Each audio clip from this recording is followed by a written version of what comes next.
أعوذ بالله من الشيطان الرجيم بسم الله الرحمن الرحim wassalatu wassalamu ala rasulillah sallallahu alaihi wasallam.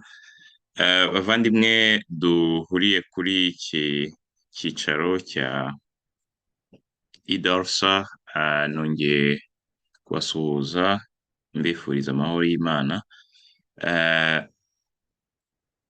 Uyu munsi ni ku tariki ya 9 z'ukwezi kwa kabiri, hakaba ari umunsi w'isomo rya gatanu dukurikirana mu ruhererekane rw'isomo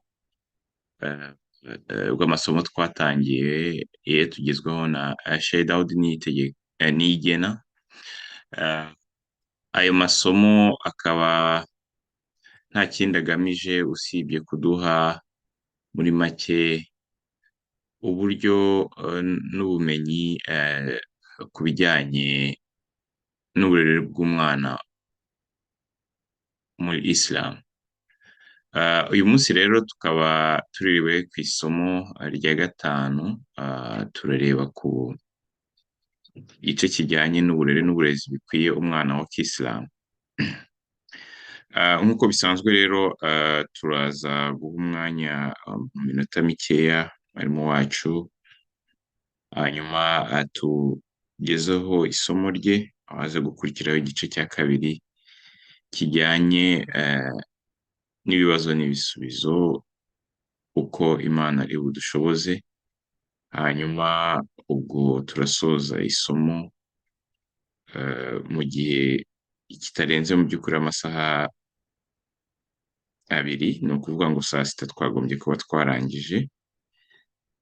Icyangombwa ni uko tubasha gukoresha umwanya neza, tukabaza ibibazo twakurikiranye muri iri somo cyangwa bifatanye n'iri somo. Mbibutsa ko mu gihe gito kandi ku bushobozi bw'Imana tuzabasha kubasangiza amasomo yahise, kugira ngo bizabashe no gufasha ku wundi masomo azakurikiraho. Ntatinze rero reka mpe ikaze mwarimu wacu Sheikh Daudi Niyigena, hanyuma atangiye isomo. Sheikh, mwene wawe.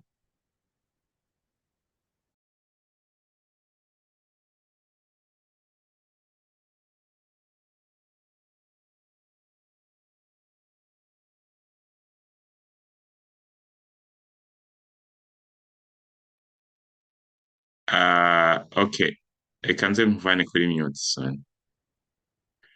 Nshobora kuba nabashyize kuri mute mwese.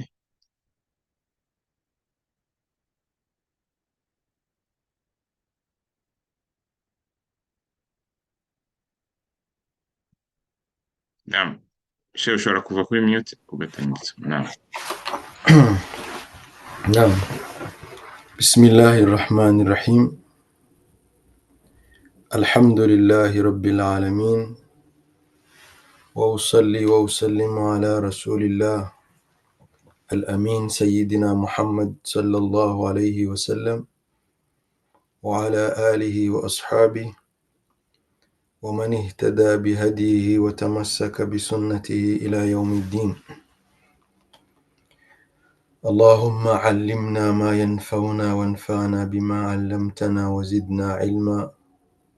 سبحانك لا علم لنا إلا ما علمتنا إنك أنت العليم الحكيم. وعلمك ما لم تكن تعلم وكان فضل الله عليك عظيما. ushimwa no gusingizwa byuzuye ni bya Allah subhanahu wa ta'ala. Turasabira amahoro n'imigisha bya Allah ko yabihundagaza ku mwarimu wacu, umukunzi wacu, intumwa yacu Muhammad sallallahu alayhi wa sallam, we n'abantu biwe mu rugo n'abasangirangendo be n'abakurikiye n'abazakurikira inzira yabo kugera ku munsi wa nyuma. Mana Nyagasani, nta bumenyi dufite usibye ubwo waduhaye. Turagusaba yuko waduha ubumenyi n'ubwenge no kugusobanukirwa bifite akamaro, Allah subhanahu wa ta'ala tuzi neza yuko ari wowe wigishije umuntu ibyo atari azi, kandi ingabire zawe kuri twe zirahambaye. Bavandimwe wa Islam, nyuma yo gushimira Allah subhanahu wa ta'ala ndetse tukaba tumaze gusabira intumwa yacu Muhammad sallallahu alayhi wa sallam, turiragiza Allah subhanahu wa ta'ala ko yadushoboza ibi byose bikaba kubwe, kandi uyu mwanya dufata kugira ngo tubashe kuganira kuri aya magambo Allah subhanahu wa ta'ala azawushyire ku minzani y'ibyiza twakoze. Bavandimwe ba Islam, uyu munsi nk'uko umusangiza abivuze, tugiye gukomeza isomo ryacu rijyanye n'uburere bwa Kisilamu, aho tuganira uko dushoboye, uko Allah subhanahu wa ta'ala dushoboje, ibikwiriye kutugirira akamaro ku rubyaro rwacu, rwo Allah subhanahu wa ta'ala yaduhayeho indagizo ikomeye kandi akaba azatubaza. Mbere y'uko rero dutangira isomo nyirizina, ndagira ngo mbwire ababyeyi twese ko abana bacu muri iki gihe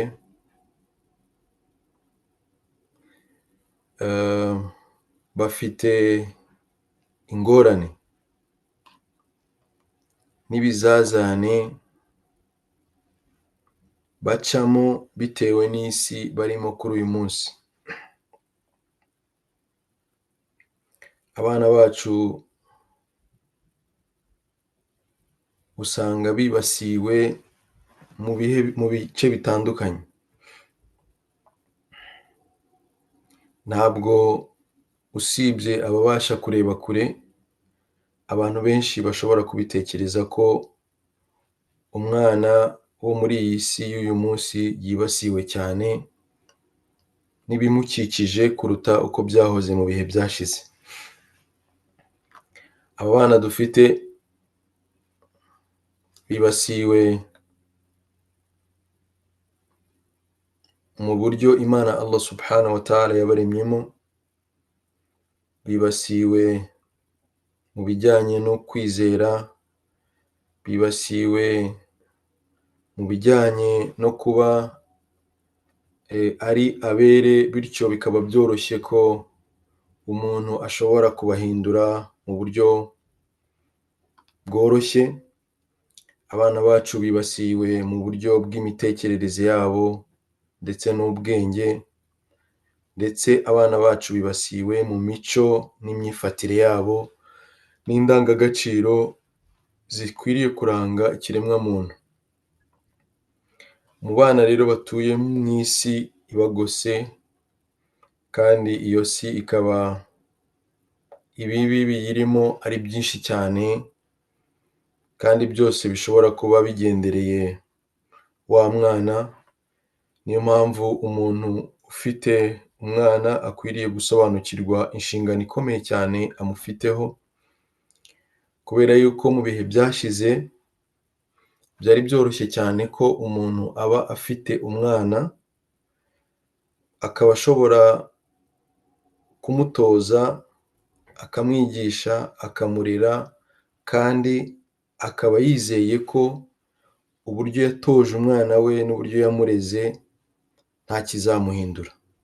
Bitandukanye n'iki gihe, aho ibyo byose ushobora kubikora, ariko umwana bitewe n'ibimukikije, bitewe n'ibyo anyuramo, ibyo wowe mu bihe byashize wabonaga ko byoroshye, uyu munsi ukaba usabwa gukoresha imbaraga z'umurengera kugira ngo ubashe kubigeraho.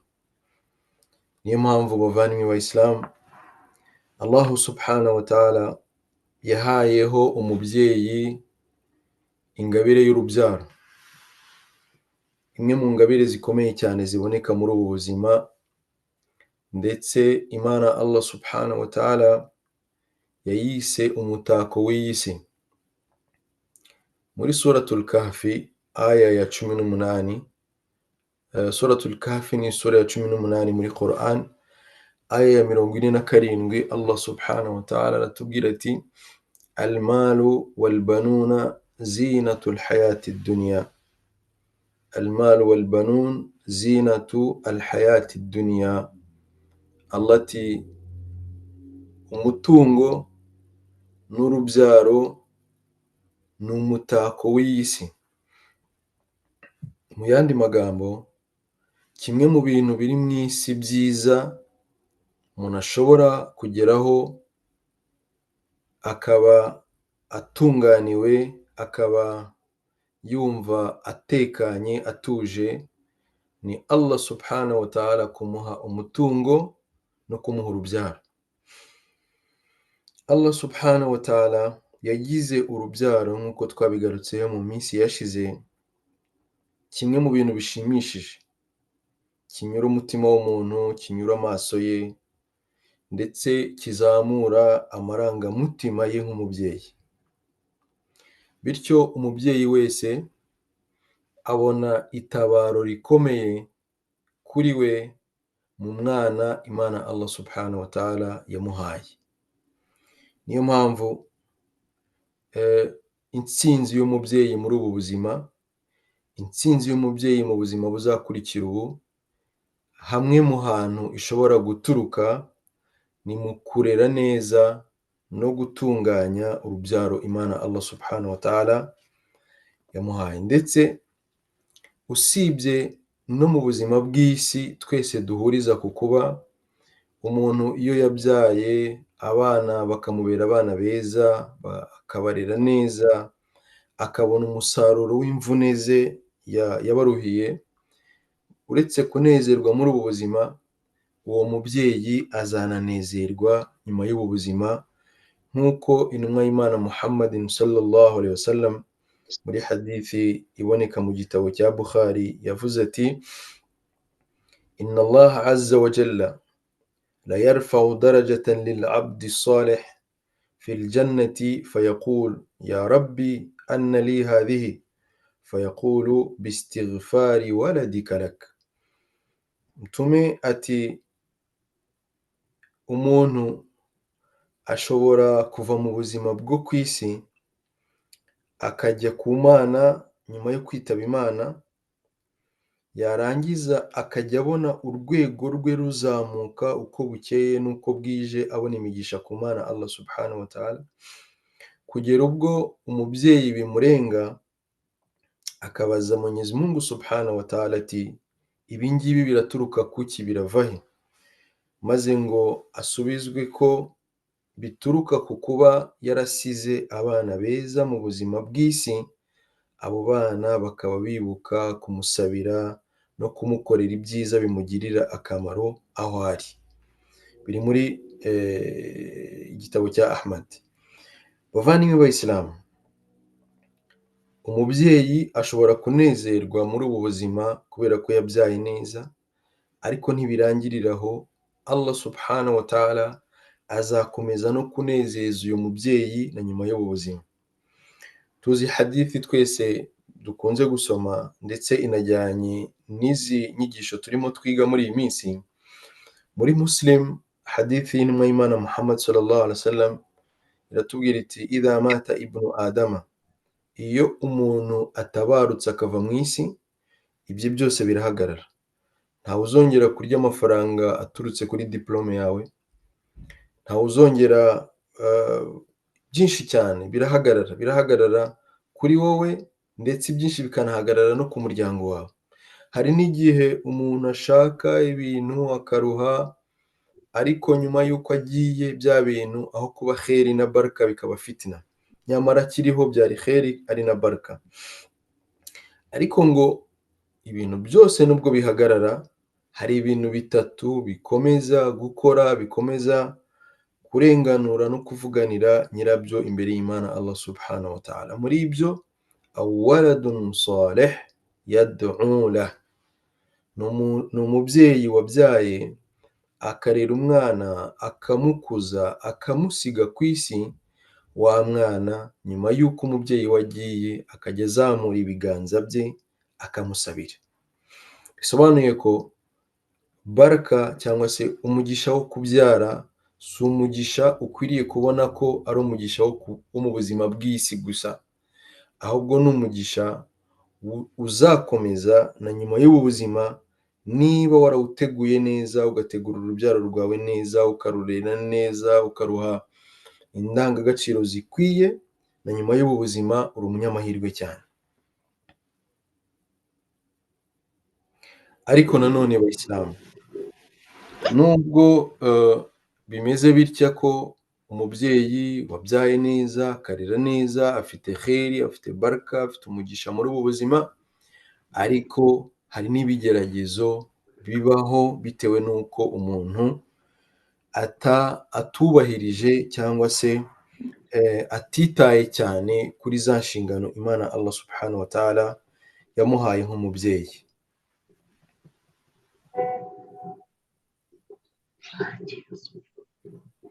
Bityo bavandimwe b'Abayisilamu,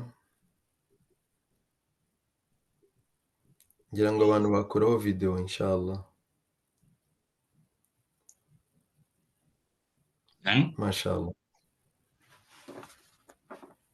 Haji Yusuf, kuraho video mashallah.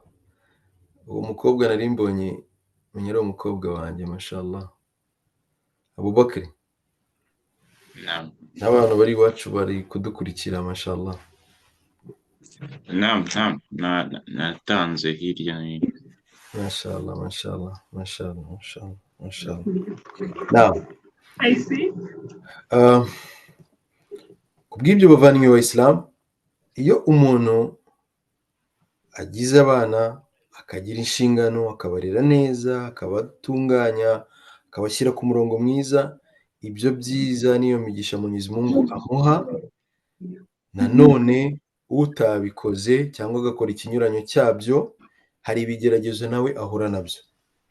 Barakubwira min ba'di a'udhu billahi minash shaitanir rajim, innama amwalukum wa auladukum fitna. Allahu akbar. Allah ati mu by'ukuri amwalukum, wa mutungo Allah yatubwiye ngo ni kimwe mu bintu byiza biri mu isi, ndetse na rwa rubyaro Allah subhanahu wa ta'ala yatubwiye ati ni kimwe mu bintu byiza biri ku isi. Iyo bidakoze neza, bya byiza na za ngabire zirahinduka zikaba ikigeragezo. Kuvuga ngo bamenye bagaragaza ko iyo Allah subhanahu wa ta'ala ahaye umuntu baraka, iyo Allah subhanahu wa ta'ala ahaye umuntu baraka, iyo baraka ntayikoreshe uko bikwiye, risiki ntuyikoreshe uko bikwiye, ntuyikoreshe igikwiye, Allah subhanahu wa ta'ala ayihinduramo kuba nikma, ayihinduramo kuba ikigeragezo, umutihani. Abana nabo rero bashobora kuba kheri nk'uko twabivuze, ariko banashobora kuba nikma cyangwa se ikigeragezo iyo ababyeyi babo batitwaye neza muri za nshingano Allah subhanahu wa ta'ala yabahaye zo kubarera.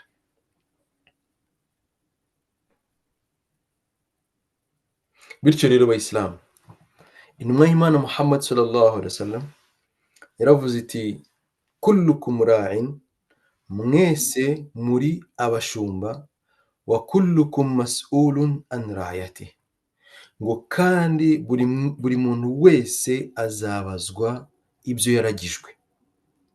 Mtume sallallahu alaihi wasallam ntabwo yigeze avuga ngo reka mbivuge muri rusange kugira ngo abantu batazitana ba mwana, ahubwo yaravuze ati reka ngaragaze buri muntu uruhare rwe n'icyo akwiriye gukora.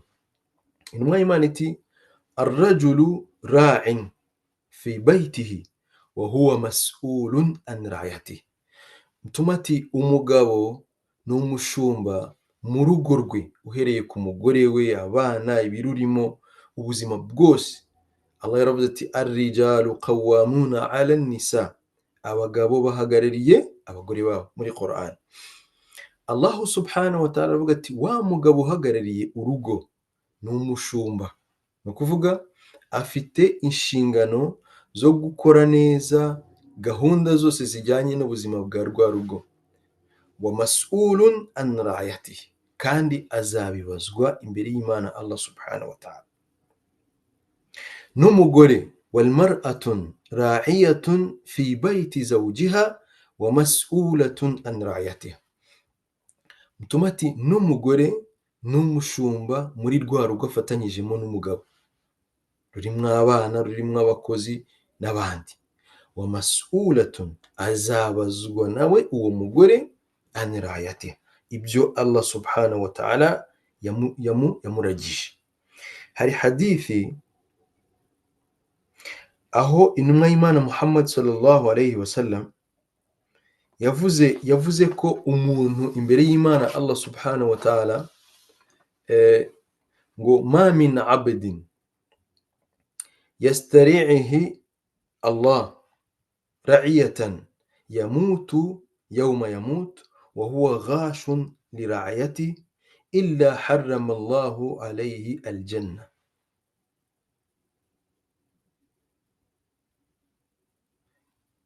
ما من عبد يسترعيه الله رعية يموت يوم يموت وهو غاش لرعيته إلا حرم الله عليه الجنة.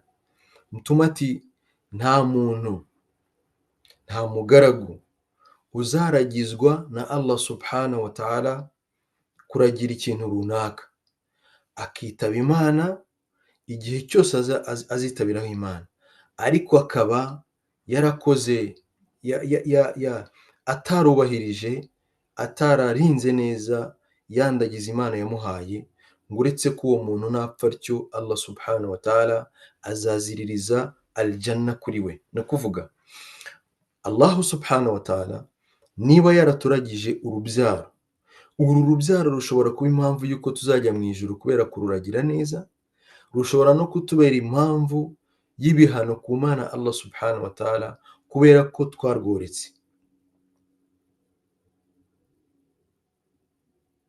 Bityo bavandimwe b'Abayisilamu, hari umumenyi wavuze ijambo rikomeye ati imfubyi,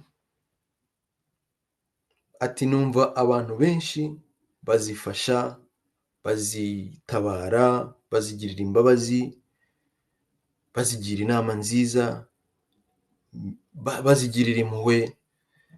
Uwo mumenyi arangije aravuga ati ariko natwe mu miryango yacu dufite imfubyi. Abantu barikanga, arababwira ati nta mfubyi ikomeye nk'umwana uvuka ku babyeyi bari bize bahuze, ngo nta mfubyi iruta umwana uvuka ku babyeyi bahuze cyangwa ababyeyi b'injiji. Allahu akbar. Umushehe ukomeye yari ari kwigisha aravuga ati kimwe mu bintu bikomeye cyane biruta ubupfubyi bwo kubura papa cyangwa mama ni umwana kuvuka akavukira mu rugo rw'abantu batazamwitaho ngo bamuhe uburere, bamuhe umwanya, bamutoze imico myiza. Ati uwo mwana niyo wamubona afite papa na mama ariko aba ari imfubyi, nta gihombo gikomeye, nta bupfubyi bukomeye nk'umwana uvuka mu rugo rurimo ababyeyi bajijwe badasobanukiwe Imana Allah subhanahu wa ta'ala. Kubw'iyo mpamvu bavandimwe b'Abayisilamu, mutume kutubwira ko turi abashumba kandi tuzabazwa ibyo twaragijwe, dufite inshingano ikomeye cyane. Ndetse mutuma akongera akavuga ati kandi umuntu utazaragira neza icyo Allah yamuragije, ku munsi w'urubanza bikazagaragara yuko yakoze khiyana, atigeze yubahiriza ya nshingano, ngo Allah azaziririza aljanna kuri we. Hariho abana benshi batazemera ko ababyeyi babo babasiga ngo bajye mu ijuru nyuma y'uko bazaba batarabayoboye ku nzira nziza mu buzima bwo ku isi. Bityo ibihe turimo ni ibihe bigoye cyane, ni ibihe twavuga ko mu mateka y'isi nta bihe bizabaho usibye ibizabikurikira, ariko ibyabaye byose hari horoshye kurera umwana kuruta muri ibi bihe turimo bavandimwe b'Abayisilamu. Umubyeyi rero afite iyo nshingano ikomeye, umubyeyi afite inshingano ikomeye yo kurera abana be ku ndangagaciro zo kwizera Imana Allah subhanahu wa ta'ala, ku ndangagaciro zo gukurikira intumwa y'Imana Muhammad sallallahu alayhi wa sallam, kuko nta kintu gishobora kugushimisha no kukunezeza nko kuzasiga abana bazasari, bazasoma Quran, abana bazaba abana beza, bazagira urukundo, bazasenyera umugozi umwe. Nta kintu cyagushimisha nk'umubyeyi nko kuva muri ubu buzima ukazasiga abana bazasigasira izina ryawe. Udasize abana bari abahungu, wabyaye ari abahungu, nyuma bakabaha abakobwa. Udasize abana basize ari abakobwa, nyuma bakazaba abahungu. Udasize abana wabyaye ukabatoza umuco mwiza, ariko nyuma ukazabasiga barabaye ba sagihobe. Nta kintu kibabaza umubyeyi nko kubyara, yamara kubyara abana akabona barangiritse. Niyo mpamvu bavandimwe b'Abayisilamu, imbaraga ukoresha urera umubiri w'umwana, izo ukoresha ukwiriye kurera umutima we zikwiriye kwikuba kenshi cyane. Alhamdulillah, turi beza cyane mu gutoza mu kurera abana umubiri, ukabagurira ibyo kurya byiza, ukabambika neza, ukabajyana ahantu heza, ukagira, ariko umutima wa mwana nutawutunganya ngo ubibemo imbuto zo kwizera no kubaha Imana, imbuto za Iman, wa mwana umubiri we niyo wazaba ungana gute, wa mwana azagutenguha.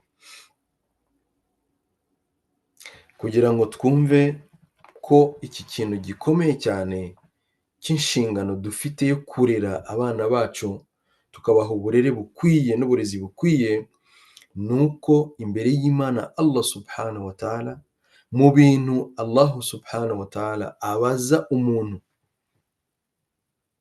habamo inshingano yamuhaye, habamo uko yubahirije ibyo Imana Allah subhanahu wa ta'ala ayamuragije. Bityo bavandimwe b'Abayisilamu,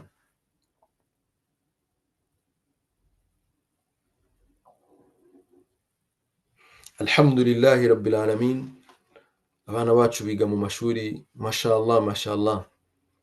Umubyeyi wese akora uko ashoboye akajyana umwana we kwiga ahantu heza abona ko azagira ubumenyi bwiza, ariko ujya utekereza ko, cyangwa ujya wibaza ko uyu mwana nyuma ya rya shuri adashobora kugutungura? Nyuma ya rya shuri wamujyanyemo akiga,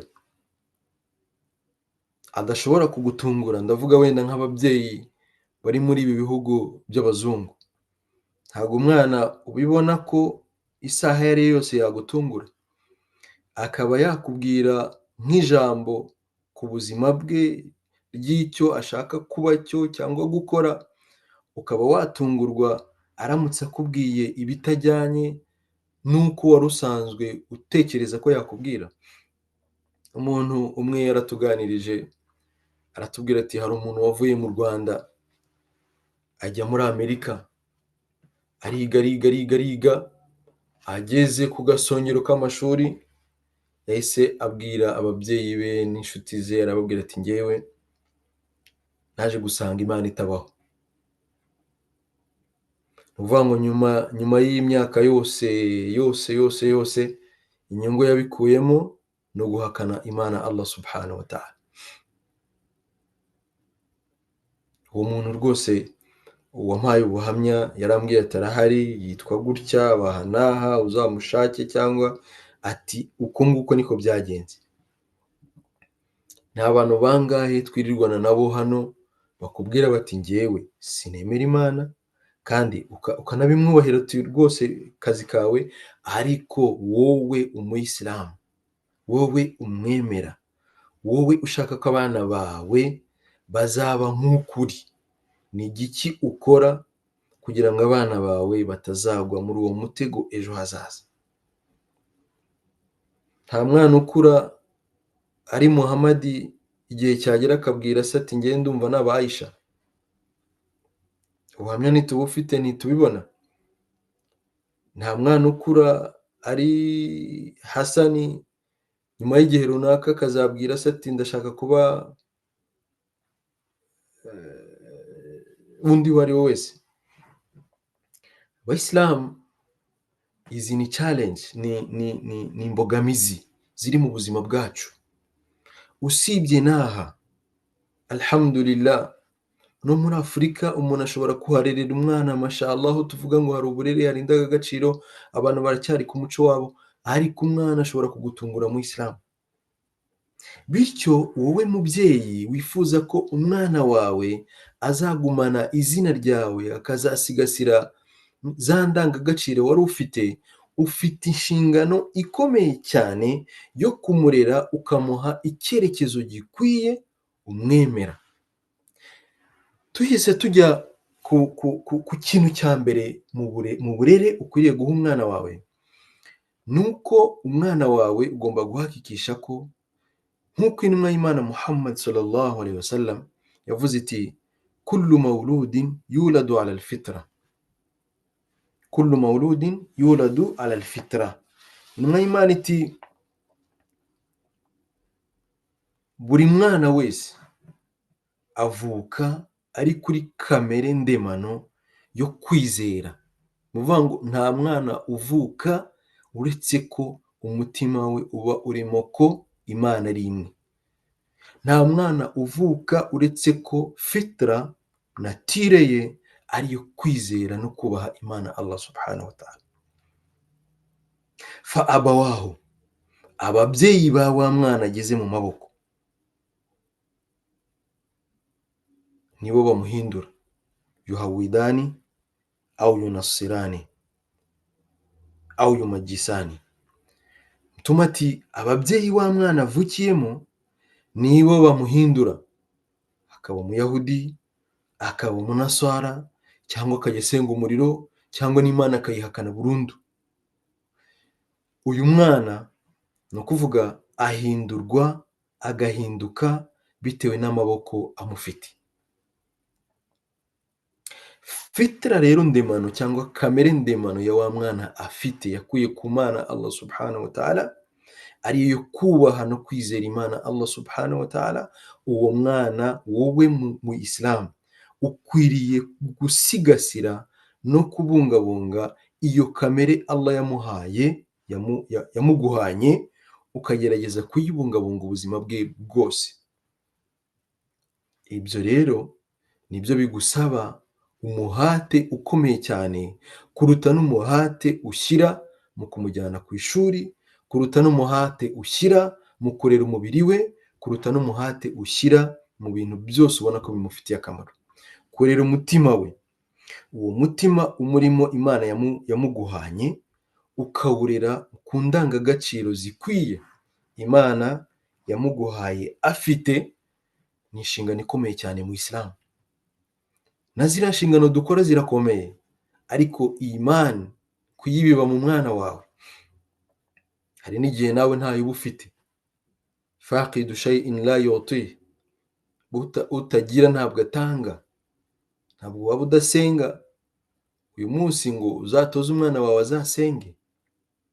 Ntabwo waba utubaha Imana ngo uzatoze umwana wawe kubaha Imana. Faqidu shay'in la yuti, utagira ntatanga. Abayisilamu, bityo umubyeyi wese akwiriye kumva ko afite inshingano yo kubungabunga kamere ya wa mwana ya Imani.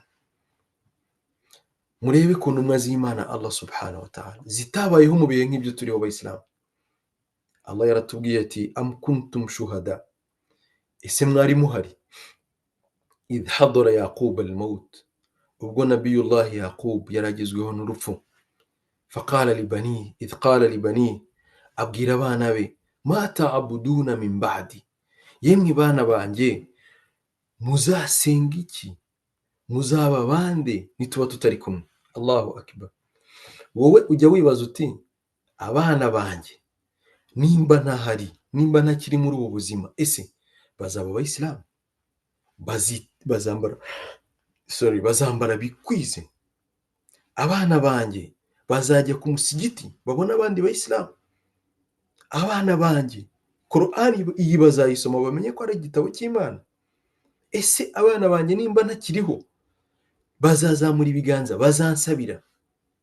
Ujya ubyibaza, ujya ubitekereza, ujya ubitegura, ujya wicara umutima wawe ukagukomanga, ukabona ko ufite inshingano ikomeye yo gutoza aba bana bawe kuguma kuri ya natire Imana yabaguhanye. Kullu mawludin yuladu ala alfitra, buri mwana wese avukana kamere yo kubaha Imana. Ababyeyi yavukiyemo nibo bamuhindura. Ese wowe ntabwo waba uri kugira uruhare mu guhinduka abana bawe bava kuri ya natire bafata izindi, ubigizemo uruhare, ubizi cyangwa utabizi? Kubw'iyo mpamvu mu Islam izi ntumwa z'Imana ubwoba zabaga zifite, baravugaga bati ese tugiye, alhamdulillah, abana turi kumwe twabatoje gusenga, twabatoje kubaha Imana, bafite indangagaciro, ariko hamwe n'ibyo bakanabavuga bati nidupfa, nituba tutagihari bazakomeza ibi. Twebwe rero nta nubwo turindiriye ko tuzapfa, twebwe turabibona mu maso yacu ko aba bana bishoboka ko batazigera banafata agahanga kabo ngo bagashyire hasi. Turabibona. Urabibona ko uyu mwana wawe atazigera yambara ngo yikwize mu buzima bwe, nubwo ari itegeko ry'Imana. Urabibona, bikubera mu maso. Urabibona neza ko uyu mwana wawe urimo kumuyobora mu nzira izatuma igihe cyose afite uburenganzira, kabone n'iyo yahakana Imana arabufite. Urabibona, birakubera mu maso. Urabibona ko uyu mwana wawe uri kumutegura mu buryo Korani bashobora kuzayica cyangwa bakayitwika cyangwa akayisuzugura, akayikandagira, kuko atazi agaciro, atazi icyo ari cyo, atazi ikirimo. Ntabwo azi ko ari amagambo y'Imana, ntabyo umutoza, ntabyo azi. Bityo mu Islam, wowe uri kumwe n'uyu mwana, Allah yaguhanye fitra yo kubaha, ya tawhid, yo kumenya Allah subhanahu wa ta'ala. Wari ufite inshingano ikomeye yo kubungabunga imani ya wa mwana. Gute? Umutoza indangagaciro za Kisilamu, umutoza ibyo Isilamu itoza, umubuza ibyo Isilamu ibuza, akubonaho indangagaciro z'ubwisilamu, abona uri umwemeramana, abona uri umwizera, umufata ukamujyana ku musigiti kuko nawe ugiye gusenga. Afite imyaka 7, uko ugiye gusenga ugasengana nawe, ukamutoza iswale 5, ukamutoza kwikwiza, ukamutoza gusohoka ashyize igitambaro mu mutwe kuko ari itegeko ry'Imana Allah subhanahu wa ta'ala, ukamutoza gusiba, ukamutoza gukunda abantu, ukamutoza gutanga, ukamutoza kubera ko ushaka ko uwo mwana akurana izo values za fitra cyangwa se za kamere ndemano ikwiye ikiremwa muntu yo kubaha Imana Allah subhanahu wa ta'ala.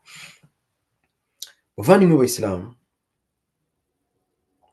Yakub ni urugero rwiza kuri buri mubyeyi wese.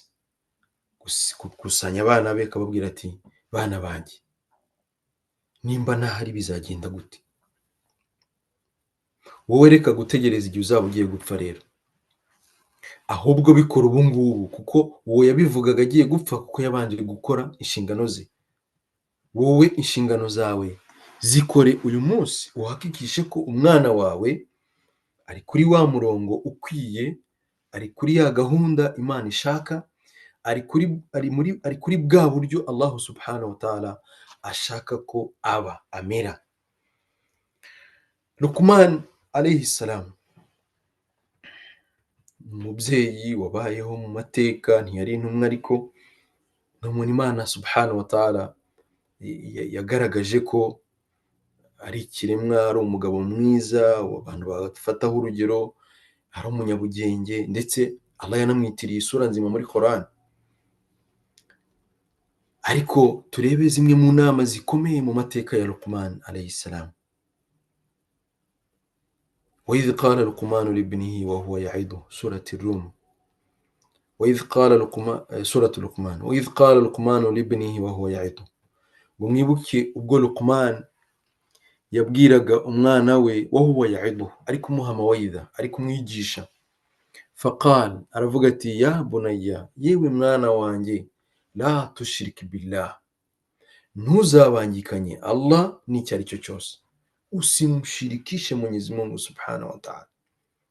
Inna shirka la dhulmun adhim, kubera ko kubangikanya Allah niyo mahugu asumba ayandi yose. Ni ukuvuga uzaba ukoze dhulma ya nafsi yawe nuramuka ubangikanyije Allah n'icyo ari cyo cyose.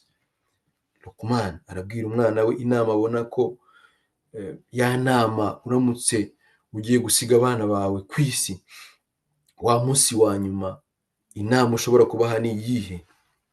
Hari abandi babyeyi inama yaha abana be, muzakomeze kwiga, nibyo ni byiza mashallah, muzaba bakire, nibyo mashallah, kiriya kibanza wowe uzagitware, sawa mashallah. Byose ugasanga ibyo uri gupanga byose ni ibikugarukira ku isi. Ese akhira aho ugiye ni igiki wahateguriye? Ni igiki wateguye muri uru rubyaro rwawe? Ya nama ya nyuma umubyeyi agiye gutanga, Luqman abwira umwana, mwana wanjye, la tushiriki billah, ntuzabangikanye Imana. Ni ukuvuga ngo uzaba umuyisilamu mwiza, uzasari, uzasome Quran, uzubaha abantu. La tushiriki billahi, ntuzabangikanye Allah. Inna shirka la dhulmun adhim, nutatira igihango cy'ubwisilamu uzaba uhuguje nafsi yawe amahugu atagira uko angana. Luqman ntiyarekeye aho, abwira umwana we ati, ya bunayya, yewe mwana wanjye, aqimi salata, uzasari, uzakunde gusenga, wamuru bil ma'ruf, uzaba umuntu ubwiriza ibyiza, wanha anil munkar, kandi uzabuza ibibi, wasbir ala ma asabak, nihagira ingorane uhura nazo mu rugendo rwawe rw'ubuzima uzihangane. Bitatu, ukunda gusenga, ubwiriza ibyiza, ubuza ibibi, kandi ujye wihangana mu buzima. Challenge yose uzafesinga ntizagushegeshe, uzagume kuri Imana, uzagume ku kwemera no kwizera Imana, uzihangane. Inna dhalika min hasmi al-umur, ni ikintu gikomeye cyane. Aramubwira ati, ibyo ni byo byo kwifashisha mu buzima bwawe.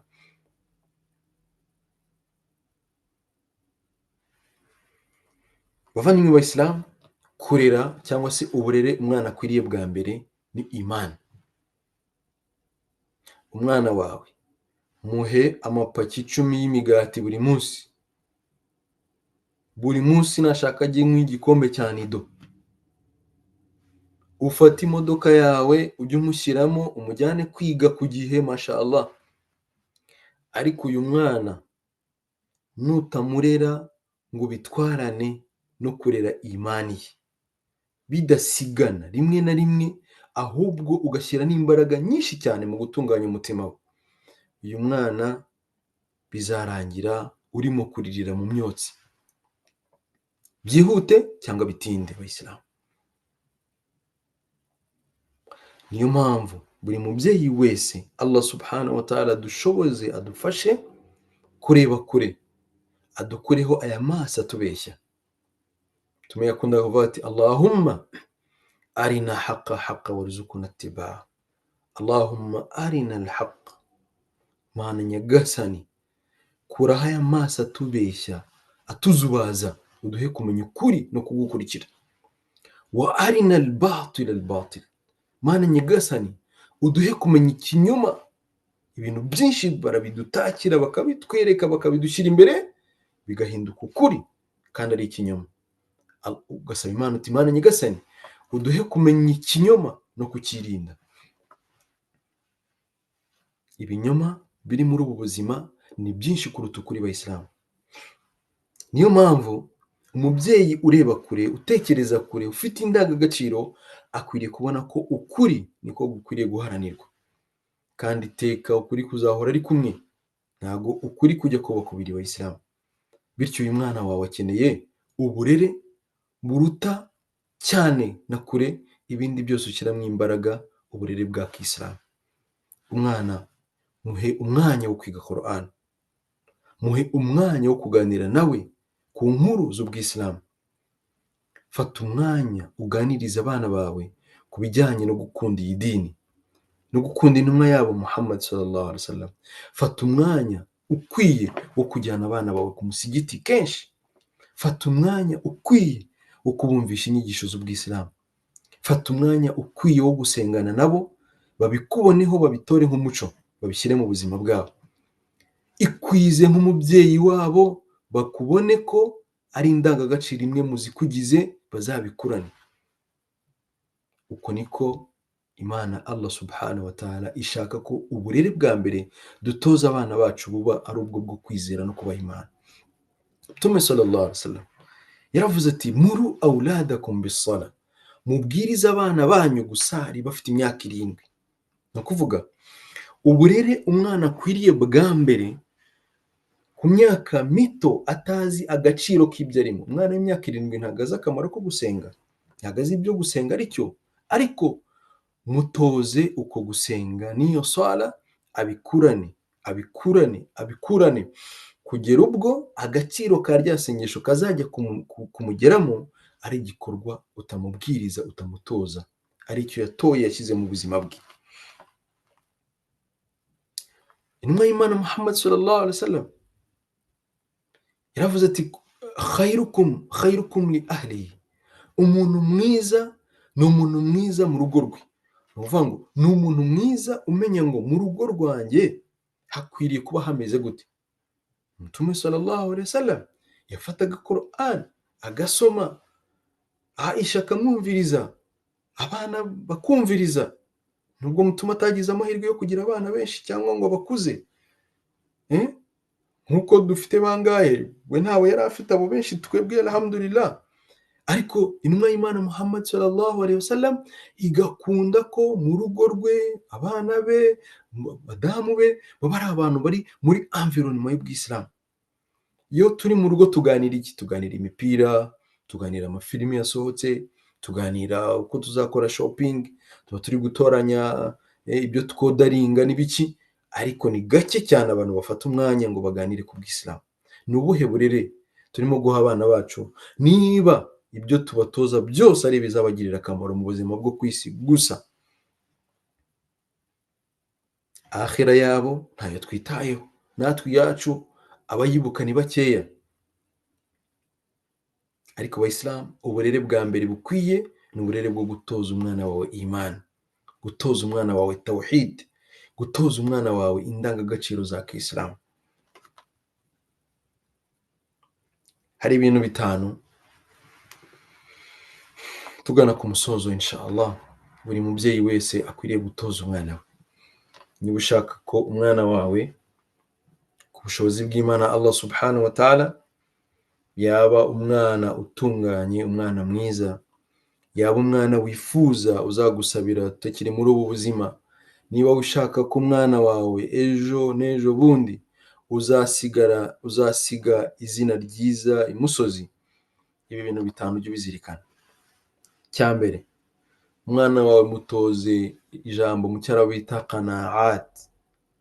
Qanaat twabyita nko kunyurwa, ariko bifite igisobanuro kirekire cyane. Kunyurwa na imani ye, akumva ko masi wal islam wasawisu shaitan. Umwana ugomba kumutoza ko iki kitari ubuyisilamu, ni wasiwasi za shaitan. Ukamutoza ukamubwira uti ubwisilamu, inna ad-dina inda Allahi al-islam, inzira yemewe imbere y'Imana no buyisilamu. Wa man ibtagha ghayra al-islam dina falan yuqbala min, uzahitamo indi nzira itari inzira y'ubuyisilamu, umwana wanjye ntabwo iyo nzira izemerwa. Umwana ukamwigisha kunyurwa no kuba umuyisilamu, agaterwa ishema no kuba umuyisilamu.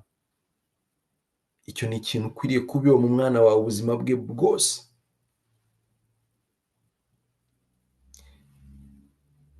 Aha harimo rero al-aqida, ni uko kwizera mu bibamo, al-akhlaq, imico ijyanye n'ubwisilamu, fahmi al-haya.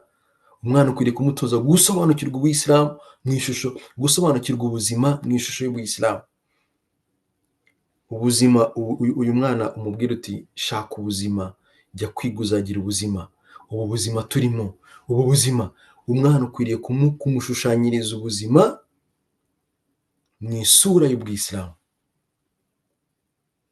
Reka kumushushanyiriza ubuzima mu isura y'ubuzungu, mu isura y'ubunyafurika, mu isura y'ubukire, mu isura y'ubukene. Oya, mushushanyiriza ubuzima mu ishusho y'ubuyisilamu. Icya kabiri, ihtimamati. Nyuma y'uko umwana wawe amwigishije kunyurwa uhereye ku bwisilamu bwe, ku muryango we, umwana akumva abayeho atuje kandi atekanye kuko ari umwemera, yizera Imana. Ibyo umushushanyiriza byose azageraho azabona bimushushanyirize mu ishusho Imana ishaka, intumwa yayo yigishije. Ihtimamati ni ibyo kwitaho mu burere bw'umwana, ibyo kwitaho, ibintu uvuga ngo umwana wanjye agomba kwita ku biki, ni ibiki agomba kwitaho.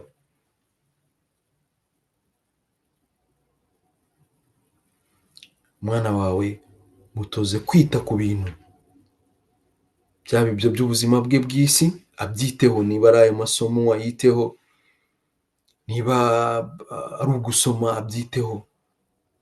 Umwana mutoze kwita ku bintu. Ni ukuvuga uko umuntu atojwe niko akura. Iyo umwana umutoje kwita ku bintu, akagira uko yita ibintu runaka, abyitaho, akabyitangira, akamutoza utyo. Kuko umwana ufite indangagaciro zo kunyurwa n'uko ari umwemeramana, ibyo arimo akabyitaho uko bikwiye, hari amahirwe akomeye cyane ufite. Icya gatatu ni maharati. Abamenyi baravuga ngo mukurera umwana agomba kugira n'ubumenyi. Alhamdulillah, ni nayo mpamvu iyi topic yitwaga ngo uburere n'uburezi. Mashallah, mu gitondo ubyuke, tegura umwana wawe umujyane ku ishuri, mashallah, muherekeze, ndetse abe mahiri. Mahiri ni umuntu ugera ku gasongero k'ikintu runaka akakimenya pe. Niba yiga computer, uhakikishe ko umwana wawe na computer ashobora no kuyikora, mashallah. Niba ari ukugurutsa indege, uhakikishe ko umwana wawe azayigurutsa kandi neza, mashallah. Niba ari ukubaga abantu, azabaga isi yose, mashallah. Niba ari gukina umupira, azaba mashallah. Uhakikishe ko umwana wawe ibyo umuyoboyemo, mashallah, abyitangiye, akabimenya, akabisobanukirwa. Ikindi ni alaqat. Umwana wa Kisilamu akwiriye gutozwa imibanire. Tujya tubibona hano iyo dusuranye, mujya mubibona namwe. Umwana ngo ntawumubwira, ngo ntawumukoraho, ngo umwana ugasanga ntabwo umufasha kubaka imibanire. Imibanire mu buhe buryo?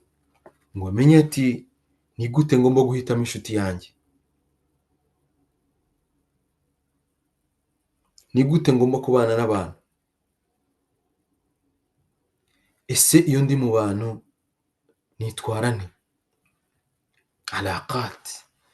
Ese ugatoza umwana utari ko papa aramutse avuze ikintu kitari cyiza, wabyitwara gute? Wabyitwaramo gute mwana wanjye?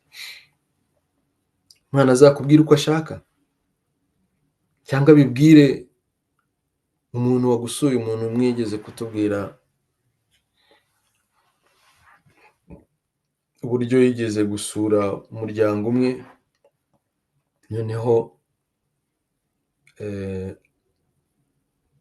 arakomanga, arinjira. Ahageze, uwo mugabo wari ubasuye ngo yari afite amazuru manini, amazuru manini cyane rwose. Noneho ngo umubyeyi afata umwana we ngo agenda amwirukankana mu gikoni, cyangwa se wenda mu byumbiyo, amufata ku munwa ati ntiwibeshye uvuge, ndakuzi ubu ngubu ugiye kuvuga ngo mbega umugabo ufite amazuru manini. Allahu akbar. Ni ukuvuga uwo mwana, nyina yari abizi neza yuko nagera muri salo akabona uwo mugabo ngo afite amazuru manini, arahita asakuza imbere ati mbega umugabo ufite amazuru manini. ibaze ni ukuri alaqat, ugatoza umwana wawe indangagaciro. Umwana wawe niba abonye abashyitsi amera ate? Umwana wawe abashyitsi baraje, arimo kubasimbagurika, arimo kubamenaho ibiryo, ukibaza uyu mwana ari gutozwa iki? Azavamo iki? Alaqat, umwana ugomba kumwigisha imibanire, akamenya ibyo aha agaciro, akamenya abaha agaciro, uko basuhuza, uko yicara, uko yifata ari mu bashyitsi, uko yifata ari iwabo, uko yifata ari ahandi. Umwana ukamutoza, ni ukuvuga abanyarwanda baravuga ngo igiti kigororwa kikiri gito.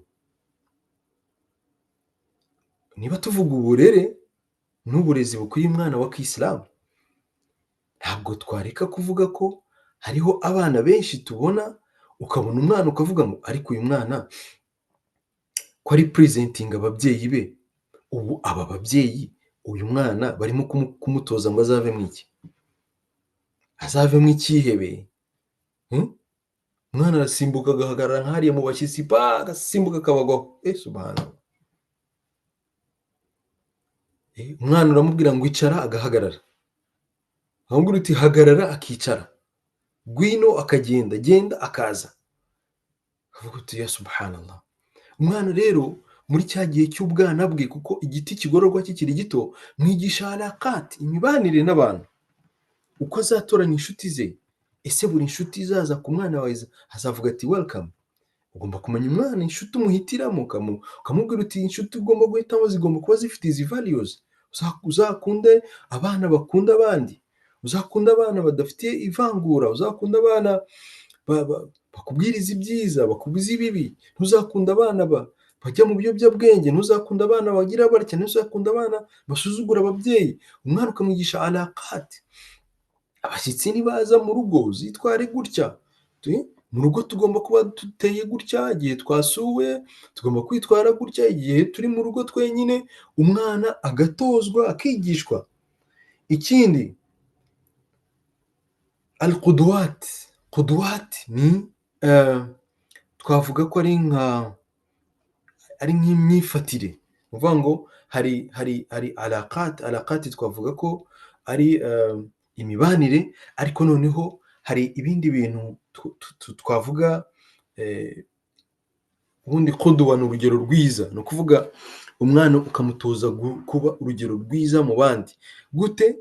Ibi biva mu kumuha abamenyi bagaragaza ko kimwe mu bintu bituma umwana w'umuyisilamu ashobora gukurana qudwat cyangwa se indangagaciro nziza, habamo ibisa qisas, inkuru, amateka y'ubwisilamu meza, amateka y'abasahaba beza, amateka y'intumwa y'Imana Muhammad sallallahu alaihi wasallam ari mu challenge nyinshi cyane. Akamubwira ati intumwa y'Imana yitwa Muhammadi, papa we yitwa Abdullahi, mama we yitwa Amina. Intumwa y'Imana yavukiye i Maka, ntabwo yigeze agira amahirwe yo kurerwa n'ababyeyi be, akura akunda Imana, akura ko ushaka kuyimenya.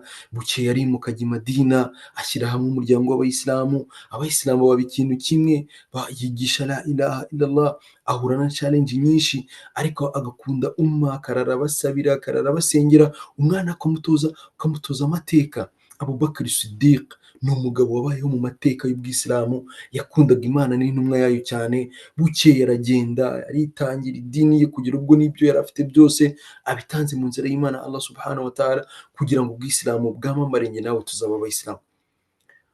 Ukabwira ba Bilal ibn Rabah, ukamubwira uti yari umugabo uvuka muri Ethiopia, yari umwirabura. Bukeye joininga groupe y'intumwa y'Imana Muhammad sallallahu alaihi wasallam, batangira kwigisha idini y'Imana. Ariko muri icyo gihe yabaga umuyisilamu, yahuye n'ibigeragezo, baramutoteza, baramwanga, bamugirira nabi, ariko yanga kuva ku izima, aba umuyisilamu mwiza, akajya atora adhana, abayisilamu bakaza gusari, ndetse intumwa y'Imana ijya mu ijuru, ikajya yumva imirindi ya wa mugabo. Arabaza ngo uriya ninde? Baramubwira bati ni Bilal wa mwirabura, yagiye mu ijuru. Kubera iki?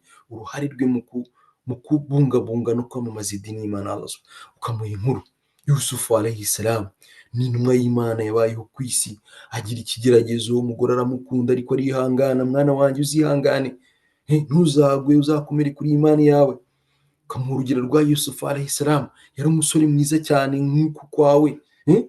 yarambaraga akaberwa ariko ikigerageza aragicamo kandi agicamo neza. Ntabwo bisobanuye ko kuba uri umusore mwiza ufite amafuresheri ugomba kujya mu byaha n'ubwangizi. Oya, fata urugero kuri Yusufu alayhi salam. Mwana wanjye niyo twaba bakire mashallah, ariko nituba tutanafite, dufite urugero rw'intumwa y'Imana Isa alayhi salam, Yezu Kristo yabaye intumwa y'Imana aramamara cyane. Atari kuriya mugabo wamamaye kuriya, nta nubwo yabaga afite ibyo kurya by'ejo, yahoraga asaba Imana iby'uyu munsi gusa. Ukamuha inkuru, umwana ukamuha inkuru z'abantu beza babayeho, agakura akunda gufata urugero rwiza ku bantu beza batubanjirije. Ibi ni ibintu bitanu abamenyi bavuga ko bifasha umwana kuzamukana urwego buhoro buhoro rwo gukunda ubw'Isilamu no gukunda Imana Allah subhanahu wa ta'ala. Bayisilamu, kugana ku musozo, inshingano dufite yo kurera, tuvuze ko uburere umwana akwiriye bwa mbere ari imani. Uburere buruta ibintu byose ukwiriye kumuhereza ni imani, kwemera Imana Allah subhanahu wa ta'ala, kuba umuyisilamu, kumuha indangagaciro values z'idini y'Imana Allah subhanahu wa ta'ala. Tuvuze ko umwana ugomba kumwigisha kuva mu bwana bwe kuzageza igihe azasazira Imana ikikubeshejeho.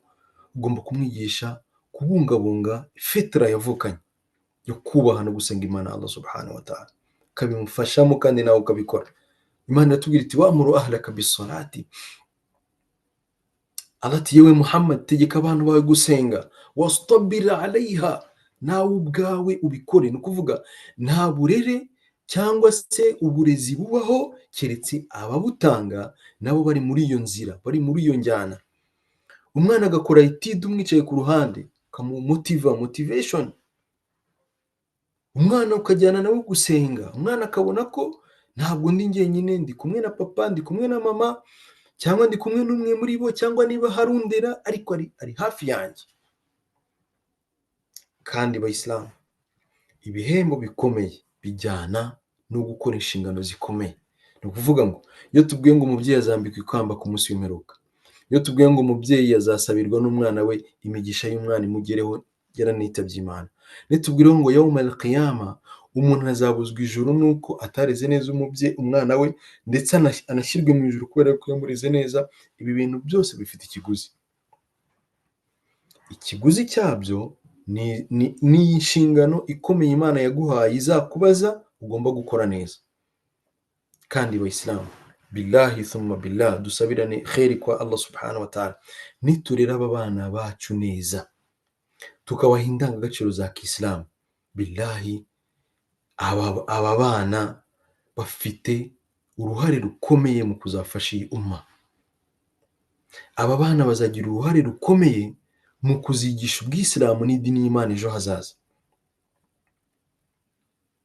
Aba bana barimo gukura mu bihe birimo challenge nyinshi cyane zibakikije, ariko uzagira amahirwe yo kurokoka muri ibi bihe ashobora kuzaba icyitegererezo muri iyi umma ibihe bizaza. Abayisilamu, umubyeyi wese ashyireho umuhate kubera Imana Allah subhanahu wa ta'ala yo gutanga uburere n'uburezi bukwiye. Uburezi n'uburere bikwiriye umwana wa Kisilamu ni ibintu buri wese akwiriye kugira umukoro we. Bavandimwe bagaragu ba Allah subhanahu wa ta'ala, Imana mwumve mu gusoza rero ukuntu itubwira muri surat At-Tur, sura ya 52 aya ya 21. Allah aratubwira ati walladhina amanu, na babandi bemeye Imana Allah subhanahu wa ta'ala, wattaba'atuhum dhurriyyatuhum biiman alhaqna bihim dhurriyyatahum. Allah ati na babandi bemeye Allah subhanahu wa ta'ala, wattaba'atuhum dhurriyyatuhum biimanin, n'abana babo cyangwa n'urubyaro rwabo rukabakurikiza muri ya nzira ya bababyeyi bari barimo, biimanin, bafite ukwemera. Abana no kuvuga ngo bakavuka bagakurira mu rugo rurimo imani, n'aba bana bakagerageza kugendera kuri ya imani ababyeyi bari bafite. Allah ati alhaqna bihim dhurriyyatahum ay yawm alqiyama. Allah ati ba bana na bababyeyi tuzababanisha mu bwami bw'ijuru yawm alqiyama. Ni ukuvuga umubyeyi ashobora kuba yari Abubakari mathalan, ni ukuvuga ngo ibikorwa bye byiza ari byinshi cyane, akabyara Dawudi, ibikorwa bye byiza bikaba ari bikeya, bazagera ku Mana papa we akaba ari muri Firidausi, umwana we akaba ari mu ijuru rya mbere. Mwenyezi Mungu ati uyu mwana nzamufata mujyanire se, azabona ibihembo bya si yo hejuru njye kubabanisha. Kubera iki? Kubera ifadhila za wa mubyeyi, ibyiza bye ababyeyi abana be bazabibonaho. Allahu akbar. Ni ukuvuga tubaye abayisilamu beza, tugaha abana bacu urugero rwiza, wenda abana bacu ntibazagere ku rugero nk'urwacu, ariko Allahu subhanahu wa ta'ala bakazitaba Imana, abakunze bakazitaba Imana, bari ku murongo mwiza, ba bana wowe mubyeyi ukazaba uri mu ijuru rikomeye cyane, ba bana bawe Allah azabakuzanira hafi yawe, kabone niyo bari kuba bari bujye mu majuru yo hasi, Allah azabakurayo abakuzanire. Ni ukuvuga ngo bazazamurwa intera bitewe n'uko ababyeyi babo ibyo bakoze n'inshingano bagize kuri ba bana bazubahirije bakazifata, bityo imbere y'Imana Allah arabazamuye mu ntera. Ku bw'ibyo bavandimwe b'Abayisilamu, buri mubyeyi wese wabyaye ni umugisha ukomeye cyane, ariko buri mubyeyi wese wabyaye afite inshingano ikomeye cyane ku Mana Allah subhanahu wa ta'ala. Dusabe Allah subhanahu wa ta'ala yuko yaduha kurera abana bacu ku ndangagaciro zikwiye ku mwana w'Umuyisilamu. Dusabe Allah subhanahu wa ta'ala yuko yadufasha ibyo twebwe tubona ko bigoye bikomeye akabitworohereza. Allah subhanahu wa ta'ala akadushoboza twebwe n'urubyaro rwacu, akatugira abayisilamu beza muri ubu buzima, ndetse akazadukura ku isi turi abayisilamu, kandi akazatubanisha n'imiryango yacu muri aljanna yawm al-qiyamah. Ndasoreza ahangaha nsaba Allah yuko ibyiza twumvise yaduha kubyakira no kubishyira mu bikorwa, ariko ibi mwumvise byari ibyanjye mu bindekere, ibyiza mu bijyane tubishyire mu bikorwa. Allah twishimire twese. Hadha wa billahi tawfiq. Allahumma ij'al jama'ana hadha jama' marhuma waj'al tafarruqana min ba'dihi tafarruqan ma'suma wa la taj'al fina wala minna wala ma'ana shaqiyan wala mahruma. وصلى الله وبارك على سيدنا محمد والحمد لله رب العالمين. نعم.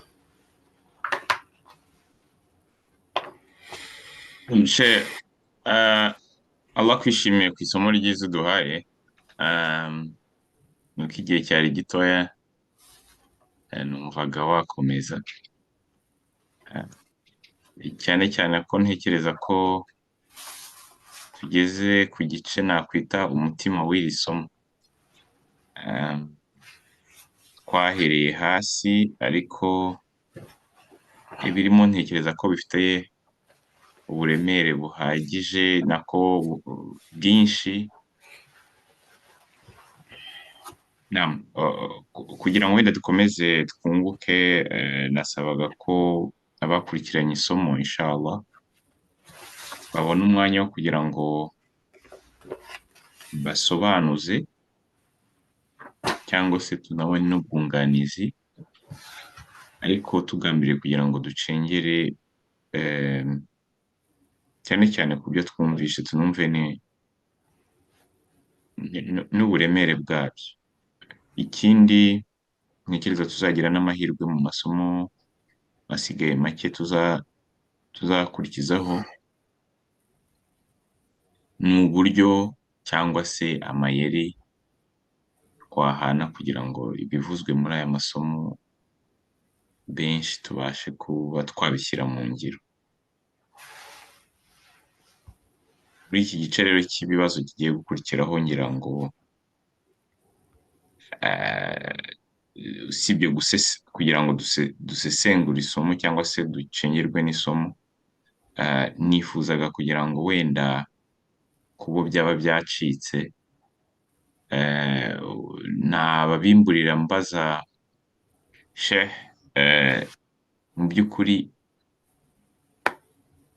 mu buryo bw'idini uburere n'uburezi bitandukaniye. Iryo jambo wenda ayo magambo abiri yadusobanurire, hanyuma ubwo abafite ibibazo nabasaba ko baza kuzamura akaboko cyangwa bakandika. Abenshi nari nabashyize kuri mute, mu kanya gato ndayavanaho, ubwo nkomeza gusaba ko ah, udafite ikibazo yaguma kuri mute, keretse ufite ikibazo ari we wava kuri mute. Naam. She, kuri icyo ngicyo duhereye kuri icyo kibazo mu gihe abandi bakitayarisha. Naam.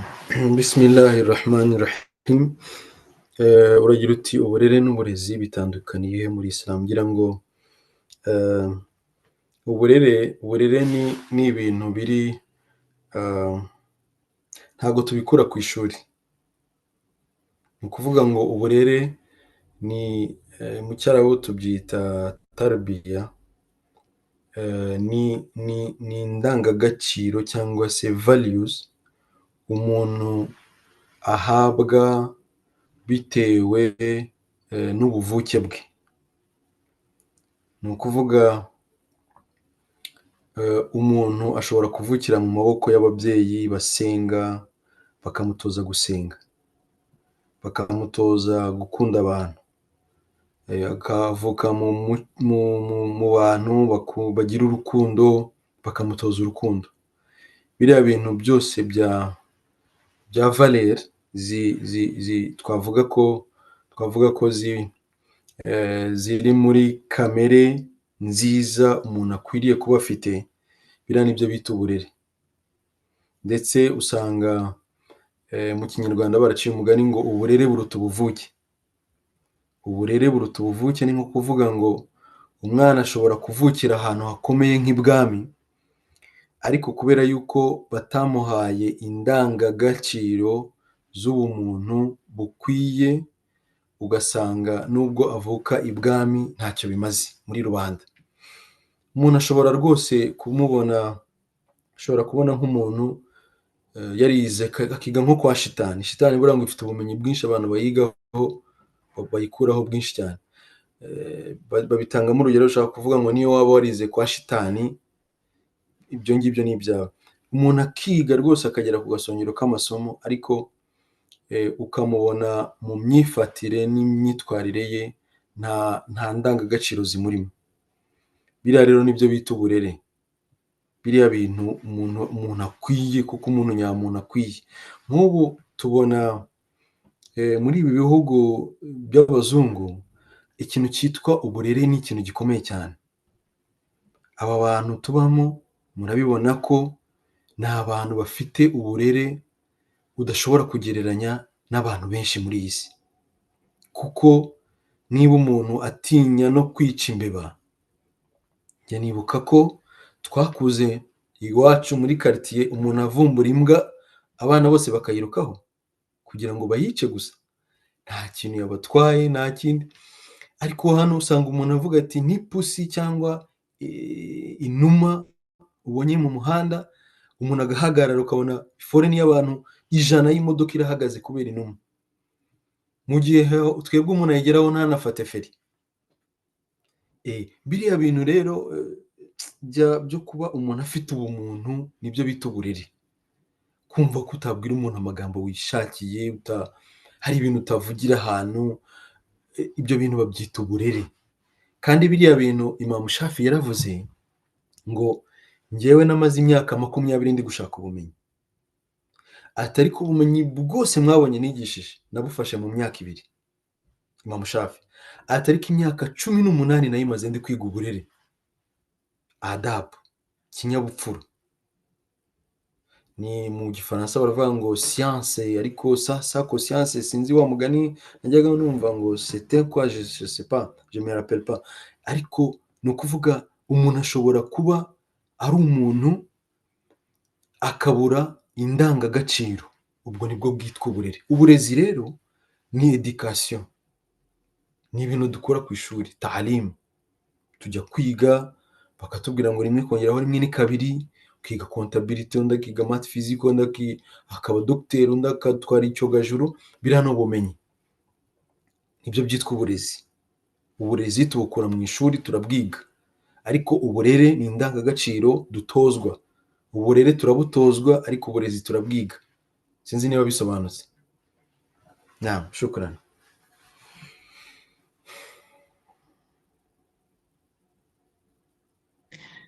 Asante Sheikh. Nasabaga wazamuye akaboko bwa mbere ndi kubona Musa nsaba ko uzajya avuga usaba ufata ijambo kugira ngo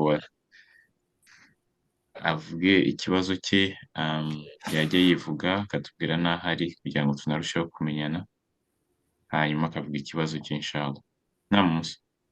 Assalamu alaikum wa rahmatullahi wa barakatuh. Alaikum assalam wa rahmatullahi wa barakatuh.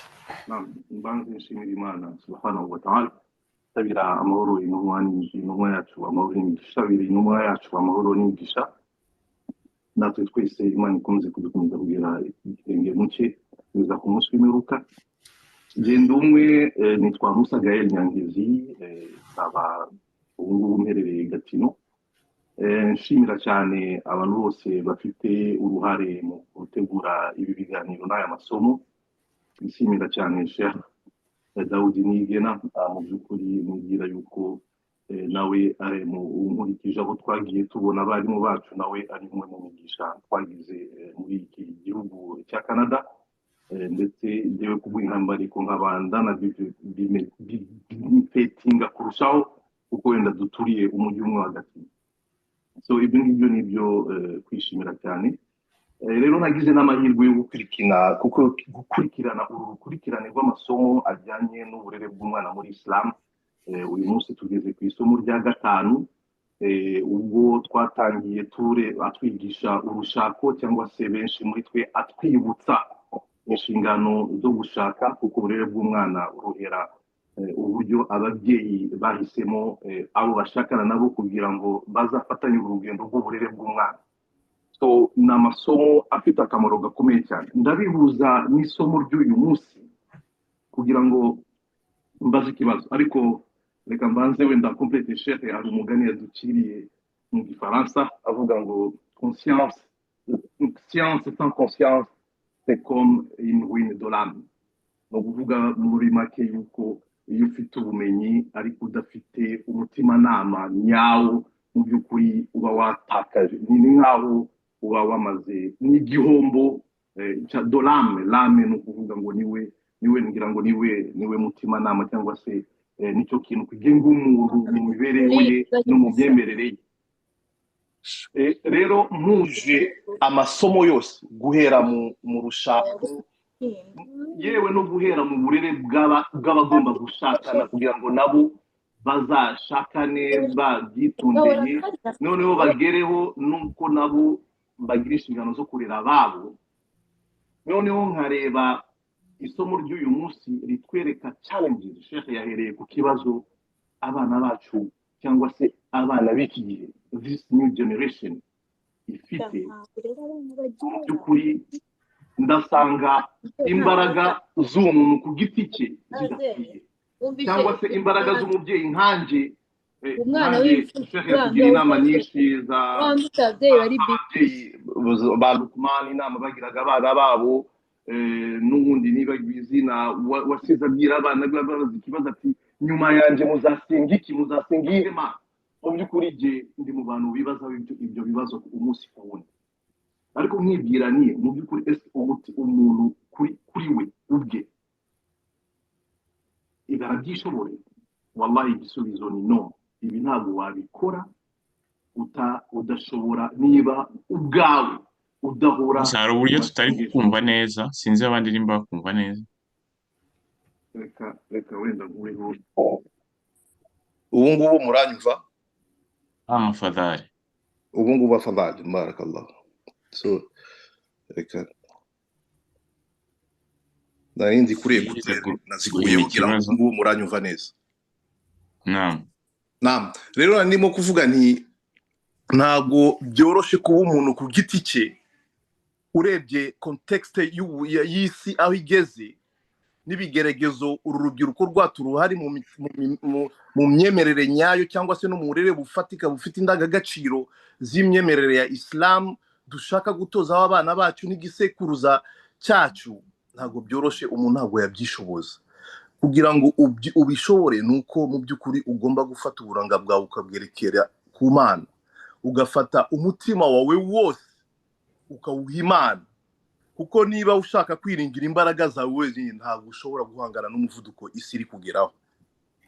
Jewe rero ndabaza Sheikh ati mu by'ukuri nubwo twigishwa uburyo tugomba kwifata imirere y'Imana, ibi ngibi twabihuza gute nuko tugomba first of all gukiranuka nibwira yuko mu bibazo isi igenda ihura nabyo hari uko wenda tujya tubyigisha, mujya mubitwigisha, hari uko tunaha umugongo iby'idini ridutegeka, duha umugongo iby'idini, noneho bigeragezo bigakomeza kuba byinshi ku buryo challenges zikakomeza kugorana, ubuzima bugakomeza kugorana. Ibi ngibi turabihuza dute nuku kwizera nuku kwihebera Imana, kugira ngo noneho za mbaraga zacu ubwazo zidashobora gukora ibyo twifuriza urubyaro rwacu, noneho n'Imana ibyoroshe. Wahada, assalamu alaikum wa rahmatullahi wa barakatuh. Assalamu.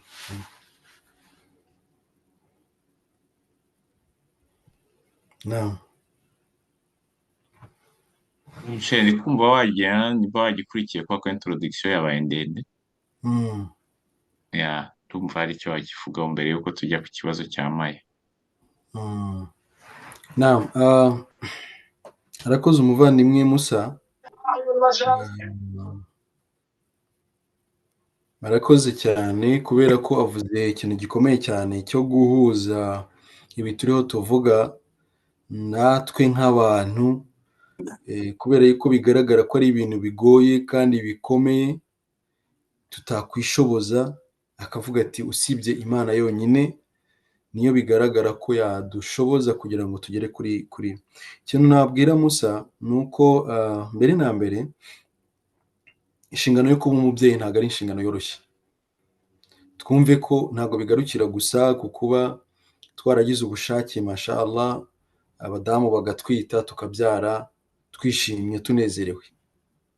Oya, kubera yuko nyuma y'uko umuntu ashatse akagira umugore, hari ikintu kimutegereje imbere cy'uru rubyaro Allah yaduhaye.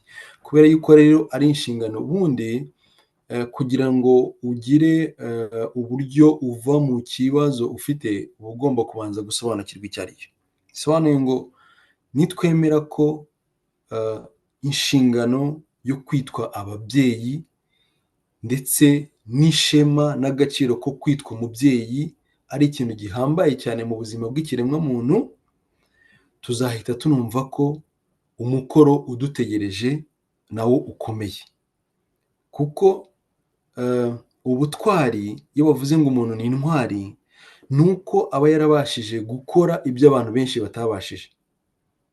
Ababyeyi nabo rero bazambikwa irya kamba twavugaga ku Mana, nuko bazaba barabashije gusobanukirwa nk'ibi, bakabishyira mu bikorwa, kandi mu by'ukuri ari ibyananiye benshi.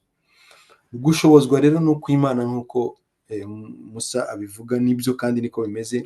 Ariko Imana iratubwira mu ijambo rimwe iti qul amantu billahi thumma istaqim. Qul amantu billahi thumma istaqim. Allah ati, vuga uti nyagasani wanjye niwe muremyi wanjye, nurangiza ugire igihagararo, guhagarara ku byo wemera, ntawe uhutaje, ntawe ubwiye nabi, ariko muri wowe habemwo igihagararo. Igihagararo bisobanuye iki? Bisobanuye ko n'inshingano zose ufite nk'umubyeyi ugomba kuzihagararamo nk'umuntu wizera Imana kandi uzi neza yuko ari inshingano Imana yaguhaye. Nuramuka uhagaze kigabo mu nshingano Imana yaguhaye, ukagira imani kuri Allah subhanahu wa ta'ala, bisobanuye ngo ugasaba Imana kugushoboza, Imana izabigushoboza. Ariko nutagira muri wowe kumva ko ugomba guhagarara muri za nshingano uko bikwiye, nk'uko turiho tubivuga tuti dutoza abana bacu bw'Isilamu, tubarere k'Isilamu, wowe ntubihagararemo ukavuga uti nge nzajya nsaba Imana gusa, uzaba umeze nka wa mugabo waje ku ntumwa y'Imana, arayibwira ati yewe ntumwa y'Imana, nge ndashaka kujya mfata ifarasi yanjye, narangiza nkayishyira mu mbuga ubwo ni mu gikari, narangiza nkajya kwiryamira, Imana izayirinda. Intumwa y'Imana irabwira iti oya, suko. Kwiringira Imana twavuze no gusaba Imana bishingiye ku kuba ugomba kuzirika ifarasi yawe cyane kugira ngo idaca ikiziriko ikigendera, warangiza ukabona kwizera Imana. Ni ukuvuga funga umuryango wawe kugira ngo abajura batagutera, nurangiza ubwira Imana uti Imana nyagasani undinde. Nibyo, irinda umubiri wawe kugira ngo udahura n'uburwayi runaka, nurangiza usabe Allah subhanahu wa ta'ala kuguha ubuzima bwiza. Fata amafunguro urye kugira ngo ubuzima bwawe bugende, nurangiza ubwira Imana ati Imana nk'ubuzima bwiza. Apana kuvuga ngo ibyo wagombaga gukora ntabyo wakoze, uvuga uti Imana irabinkorera. Oya, byuka ujye ku kazi, nurangiza ubwira Imana uti Imana umpe riziki, nturyame. Iki ni cyo gisobanuro cy'uko n'inshingano Imana yaduhaye tuzihagarare mu kigabo k'Isilamu. Niba uri umugabo, niba uri umugore, uzikore neza uko bikwiye, nurangiza ujye uzamura amaboko yawe. Rabbi hablana min azwajina wa dhurriyyatina ya Allah, ndagusaba urushako rwanjye n'urubyaro rwanjye ubitunganye. Iduwa ni nyuma y'uko wakoze impamvu, al-musabbibu, utuma ya mpamvu wakoze iba successful ni Allah subhanahu wa ta'ala. Wowe kora impamvu gusa. Ibi twavuze muri aya masomo bishyire mu bikorwa, ubundi uzamura amaboko usabe Allah subhanahu wa ta'ala kandi azakwemera. Shukran.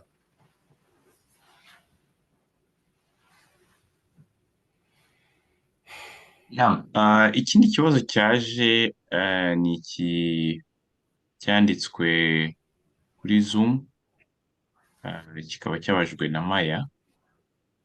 Aragira ati hari ababyeyi b'abapapa usanga nta imani bafite ku byerekeye uburere bw'idini, ahubwo abamama ugasanga ari bo barwana bigisha idini abana.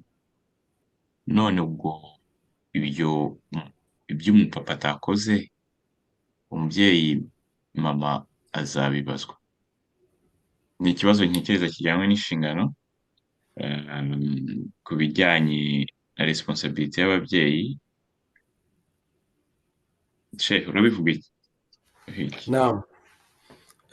Bismillahir Rahmanir Rahim. Uyu mubyeyi yabajije ikibazo cyiza, kandi iki kibazo abavandimwe, niba hari abagabo bari hano, tucyumvikaneho ko mu mitihani cyangwa se ibigeragezo biriho mu buzima bwacu nk'abayisilamu muri iyi minsi, ni uko abagore bacu bafite imani kuturusha.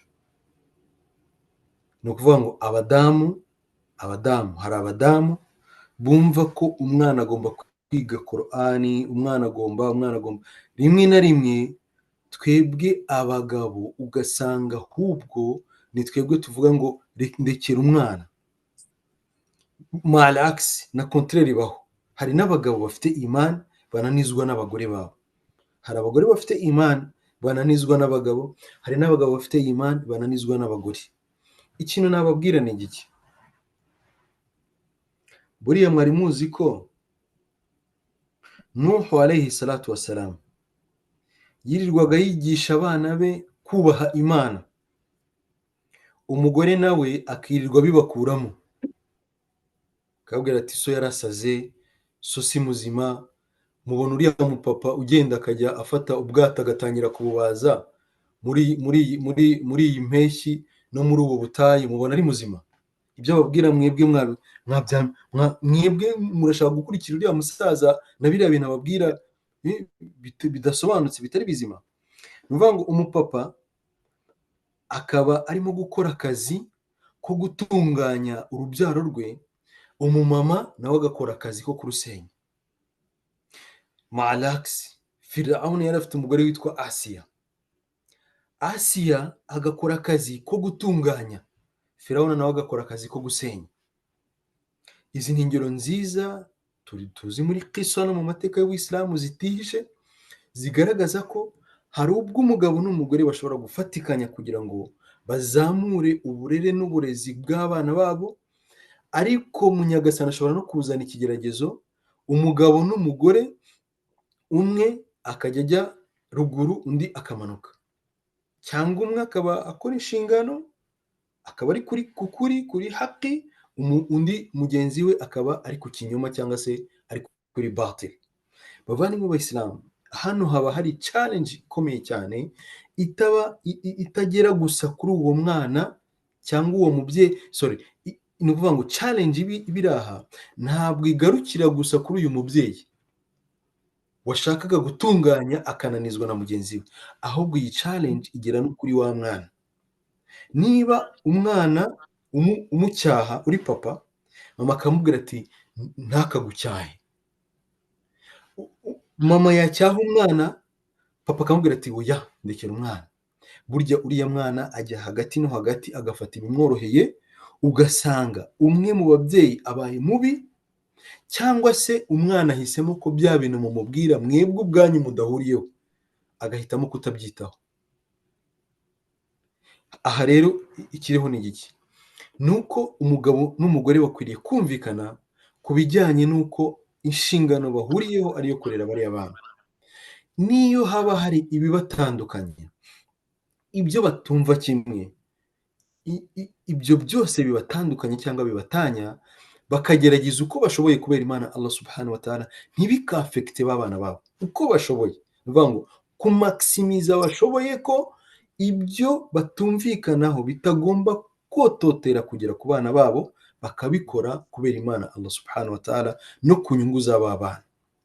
Rero iyo umutihani uje, ni ukuvuga ikigeragezo kiraje, ngewe uyo mvuze cyangwa se ndagerageza gutunganya abana banjye, ariko papa wabo ni irresponsable kuri iyo ngingo. Ndagerageza gutunganya abana banjye, ariko mama wabo ni irresponsable kuri iyo ngingo. Wowe mu papa, wowe mu mama uri muri iyo situation, ifate nka Asiya cyangwa wifate nka Nuh. Abana ni abawe, ibyo ukora urabizi neza ko ari iby'Imana ishaka, ari iby'Imana igutoza, ari iby'Imana ikubwira, hagarara kigabo. Kubera yuko Luqman yabwiye umwana wati wamuru bil ma'rufi, uzabwiriza ibyiza mwana wanjye, uzatoza ibyiza, wanha anil munkar, uzabuza ibibi, wasbir ala ma asabaka. Luqman yabwiye umwana wati uzihangane nyuma yaho, kuko hari challenges ushobora kuzafesinga. Uyu mubyeyi nawe ufesinga challenge by'umwe mu bo bafatanyije kurera, nawe akwiriye kwihangana kubera Imana Allah subhanahu wa ta'ala. Ibigerageza acamo agakisha ko bitafekise babana be, ariko na wa mubyeyi w'umugabo akeneye inama. Akeneye inama, niba ari imamu basengana, niba ari inde, akeneye inama, ariko uwo mubyeyi nawe akumva ko atarakwiriye kubangamira mama w'abana be mu gutunganya abana. Na wa mama ntabikore. Hari n'abandi babyeyi usanga ashobora kubikora ameze nk'uhimana na mugenzi we, akavuga ati n'ubundi ibi ni njyewe ubikora, bikaba ngombwa ko uzajya ubikoresha amagambo mabi, ubivugiramo nabi, ukabona na wa mugenzi wawe ntabwo afite umutima wo kubyakira neza, kuko nawe uburyo ubimuhamo ubimubwiramo ntabwo ari uburyo bwiza. Aha rero tugomba guhuriza hagati, ukamenya ngo niba mugenzi wanjye ari kuntererana, Allah arashaka ko nihangana nkaguma guhagarara bwuma, ariko mugenzi wanjye akeneye inama, kandi mugenzi wanjye akeneye kumva amagambo meza anturukaho, atari amagambo asenya, kugira ngo mbashe kugera kuri ya nshingano yanjye uko bikwiye. Allah azadufasha, kubera yuko Mwenyezi Mungu subhanahu wa ta'ala yagiye agaragaza ko hariho abantu benshi cyane afasha, nkuko urugero rutihishe rwose aya twese tuzi, waman yattaqillaha yaj'al lahu makhraja wa yarzuqhu min haythu la yahtasib waman yatawakkal ala Allah waman yattaqillaha yaj'al lahu min amrihi yusra. Mwenyezi Mungu ati uzatinya akubaha Allah subhanahu wa ta'ala, Allah azamuha uburyo bwo gusohoka mu ngorane ahura nazo. Ni ukuvuga challenge ufacinga, gutinya Imana kwawe, kubaha Imana kwawe, kumva ko ibyo uri gukora uri kubikora kubera Allah subhanahu wa ta'ala. Allah nyiri ibyo bintu niwe uzagufasha kubisohokamo neza, niwe uzagushoboza kujya aguha inzira n'uburyo bwiza bwo kubitunganya. Ariko ikintu nababwira, principe ikomeye cyane mu buzima bwacu, Mwenyezi Mungu aratubwira ati waman utiya al-hikma faqad utiya khairan kathir. Umuntu uzahabwa kugira hikma n'ubugenge mu buzima bwe bwose, apana mu rushako, apana ku bana, apana ku mugabo, apana ku mugore. Waman utiya al-hikma, uzahabwa ubugenge mu buzima bwe, faqad utiya khairan kathir, azaba ahawe ibyiza byose. Bisobanuye ko umubyeyi ukeneye ubugenge na hikma mu kugira ngo za nshingano zawe ubona ko mugenzi wawe atari kugufashamo neza, kugira ngo ubashe kuzigeraho. Hikima ni ngombwa cyane, gusaba Imana kugira hikima, amagambo meza, no gusaba Allah subhanahu wa ta'ala kugushoboza no kugira inama uwo mugabo nziza, waba wifashishije inshuti ze cyangwa imamu baturanye n'ibindi. Ibyo byose ni ibintu bishobora kugufasha gukomeza kuba ku murongo mwiza, kandi Allah akazagushumbusha inshallah. Shukran.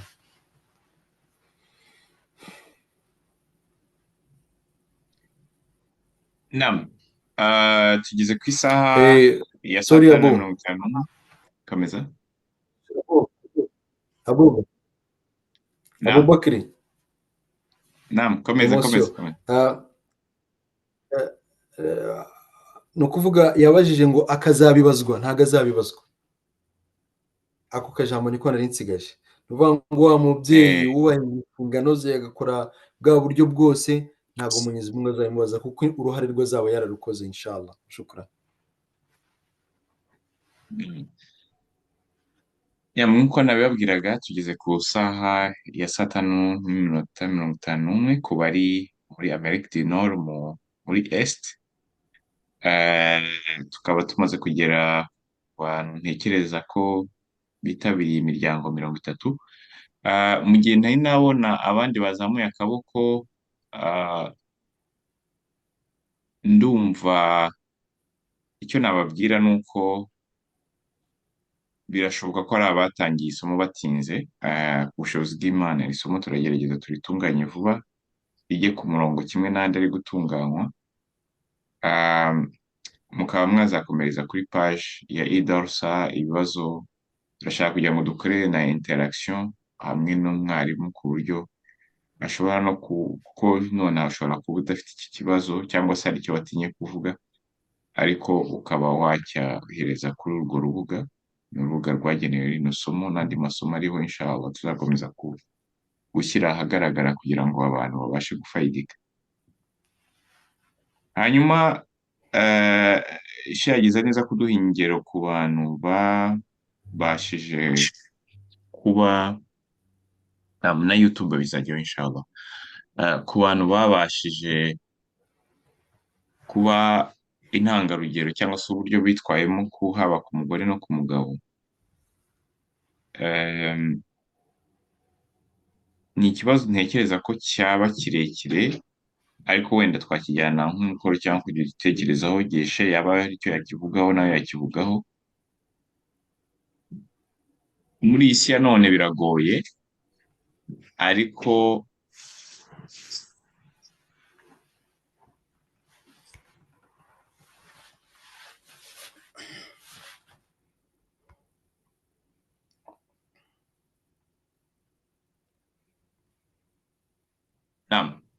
kuri iyi si ya none biragoye, ariko hari utangira bavuze kuri Suratul Kahf, hari aya wasomyemo, ariko icyo tuzi kuri Suratul Kahf nayo ni uko hari abantu mu bice biyigize, hari igice kimwe kivuga abantu bashatse guproteja imani yabo, abasore, kugira ngo bajya mu buvumo. Rimwe na rimwe rero ugasanga nk'ahantu abantu batuye, si ibyo ko isi yose yangiritse, ariko haba hari heza kurushaho. Ni iki wabwira nk'umubyeyi wisanze ahantu abona ko hagoye kugira ngo aharerere, cyangwa se bishobora kuba ahantu, bishobora kuba abantu abana nabo? Ni ibiki by'ingenzi yashingiraho kugira ngo mu by'ukuri avuge ati igihe kirageze ko mfata icyemezo, cyangwa se biri mu nshingano zanjye kugira ngo mfate icyemezo gikomeye cy'uko nava ahangaha nkihisha ahandi, cyangwa se nareka no kubana n'aba bantu? Ni ikibazo ntekereza ko kiri Kigali, ariko mu bushobozi bwawe wenda wagira uko ukiduhaho byibuze. Navuga ngo intangiriro ni iki umuntu yaheraho kugira ngo arebe ko, cyane cyane wumvishe ko urubyaro ntago ari iby'uyu munsi gusa, ahubwo ni no kurebera mu ishusho y'ibizadufasha mu gihe tutazaba turiho, mu gihe ruriya rubyaro rubaye urubyaro rwiza. Namushe sinzi nimba hari icyo wakivugaho, hasigaye iminota 5 cyangwa se wenda tukazakibika ikindi gihe. Guhitamo ni ukwawe. Naam. Bismillahir Rahmanir Rahim. Ikibazo kiri sensible cyane kuko gikora ku bantu benshi bahura na challenge nyinshi, ariko bibaza uburyo bwo kuzitwaramo. Ariko ikintu navuga muri make ni uko isi yose ibaho challenge. Isi yose irimo ibigeragezo, ahatari ibi haba hari ibindi. Kandi Imana Allah subhanahu wa ta'ala iratubwira muri Quran iti afahasibitum an tadkhulu al-jannata walamma ya'lamu Allahu al-mujahidin minkum was-sabirin. Mu yindi aya Allah katubwira ati ahasiba an-nas an yutraku an yaqulu amanna wa hum la yuftanun. Allah ati mutekereza ko mushobora kuvuga ngo twaremeye turi abemeramana mutagezweho n'ibigeragezo, ngo Allah subhanahu wa ta'ala amenye abaharaniye inzira ye by'ukuri n'abihanganye. Allah aratubaza mu yindi aya akatubaza ati ahasiba nas, abantu bashobora kwibwira ko an yutraku barekwa an yaqulu amanna, bakavuga ngo twaremeye wa hum la yuftanun, badaciye mu bigeragezo. Mwenyezi Mungu ibi ntabwo yabibwiraga abamarayika, yabibwiraga twebwe abantu. Akatubwira ati kugeragezwa ku isi yose, aho uzaba uri hose ibigeragezo bigomba kubaho. Kandi Allah yavuze specific ibigeragezo ibyari byo. Allah ati almalu walbanuna zinatul hayati dunya, ariko mu yindi ayati innama amwalukum wa auladukum fitna. Abana umutungo n'urubyaro ni imitako y'isi, ni byiza. Ariko mu yindi aya Allah yatubwiye ati nanone mumenye ko uwo mutungo n'urwo rubyaro at the same time ari ibigeragezo. Bisobanuye ngo Allah niba avuze ati ntabwo mwajya mu ijuru mutageragejwe, akatubwira ati abana banyu ni ibigeragezo, kandi ibyo Imana ikaba itarabivugaga mu bamarayika bari mu ijuru, ikabivuga mu bantu twese dutuye ku isi. Bisobanuye ngo isi yose aho uzajya hose ufite abana cyangwa se uri muzima uriho, uzahora n'ibigeragezo. Nibitaba turi kuvuga ku bana kubera ko aribo turi kwigaho, ariko ubuzima bwose ibigeragezo bibaho. Ikintu nakubwira n'uwibaza bene ibyo bibazo ati ko mbona kurerera aha hantu wenda mu bihugu bimwe na bimwe ubona ko bigoye cyane ko umwana yatora indangagaciro za Kisilamu uko ubishaka. Ariko menya ngo uko uzagerageza uko ushoboye kugeza umwana wawe ku rwego runaka rw'imyumvire n'imyemerere n'imyizerere ya Kisilamu, urwo ruhare uzagira ruto cyangwa runini, ukabona biri gukunda gake cyangwa cyane, ibihembo byawe ku Mana bihambaye kuruta ibyo umuntu uri ahandi hantu ubona ko hatari ibyo bigeragezo. Kubera yuko uko umuntu aba muri challenge zikomeye akabasha gutunganira muri za challenge, afite thawabu zikomeye kuruta umuntu byoroheye kugira ngo atungane bitewe n'ahantu yari ari. Nabaha ubwo intumwa y'Imana Muhammad sallallahu yabwiraga abasohaba iti nkumbuye abantu b'inshuti zanjye. Baramubaza bati abo ni bande? Twebwe ntabwo turi zo. Abasohaba babwira intumwa y'Imana bati twebwe ntabwo turi inshuti zawe ya Rasulullah, ntabwo twebwe udukumbuye. Mutuma arababwira ati oya, abo nkumbuye ni abantu bazaza inyuma bakanyemera batarambonye, bakankurikira tutarabanye, bakemera ibyanjye bakabigenderaho bakazabipfiraho. Abo bantu bazaba babaga bifashe. Umuntu wo muri bo nta muntu n'umwe uzaba amucira akari urutega. Mu yandi magambo, Mutume yabwiye abasahaba ati mwebwe turi kumwe mbafasha kuba abayisilamu beza, bigisha idini nkabigisha Imana ikambwira nkababwira, ndabafasha kuba abayisilamu. Ariko umuntu w'icyo gihe bitewe n'ahari azaba arimo azaba abaga yifashe. Birumvikana. Aha rero turakuramo ko aho umuntu yaba ari hose agomba kwemera gufesinga izo challenge, ahubwo akagira izi ndangagaciro turiho twiga ku mwana we no ku rubyaro rwe uko ashoboye. Iyo binaniranye rero burundu cyagiye uvuga uti naragerageje ntako ntakoze. Niho Imana ikubwira iti rero utangire utekereze, nk'uko Imana yavuze muri Qur'an iti alam yakun, niko izabaza abantu yawmal qiyama, bazabwira Imana bati twebwe byaranze biranga, turagerageza biranga, byanze burundu. Imana irakubwira iti ardullahi wasi'a, isi ya Nyagasani ni ngari cyane. Mwenyezi Mungu azabaza abantu alam yakun ardullahi wasi'a, ese isi ntabwo yari ngari, fatuhajiru fiha, kugira ngo mwimuke uve muri iyi si ujye muri iyi si. Abantu bava muri Afurika bakajya mu Buraya bitewe n'ikibajyanye, bashobora kuva mu Buraya bakajya muri Afurika bitewe n'ikibajyanye, bashobora kuva muri Afurika bakajya muri Aziya. Isi ya Nyagasani yayitugiriye umudugudu kugira ngo tuyitembere, tuyigendeho twese, kandi tuyifiteho uburenganzira bungana. Bityo aho ubona wakoroherwa kugira ngo ube umuyisilamu mwiza, why not? Ariko nanone aho uri wagerageje, kubera yuko imbuto ushobora kuhabonera, hari igihe inyenyeri wamurika ishobora kumurikira n'abandi benshi muri ibyo bihe by'umwijima. Allah akazaguhemba byikubye. Wallahu ta'ala alam. nongeye gushimire cyane ku bwitange no ku nyigisho ukomeze kutugezaho shehe, kandi dusaba ko Allah yakomeza kurindira urubyaro n'umuryango, kandi agakomeza no kutwegeranya kugira ngo twese dukomeze twunguke, akanatwongerera n'ubushake bwo kugira ngo ibyo twumva tubishyire mu bikorwa.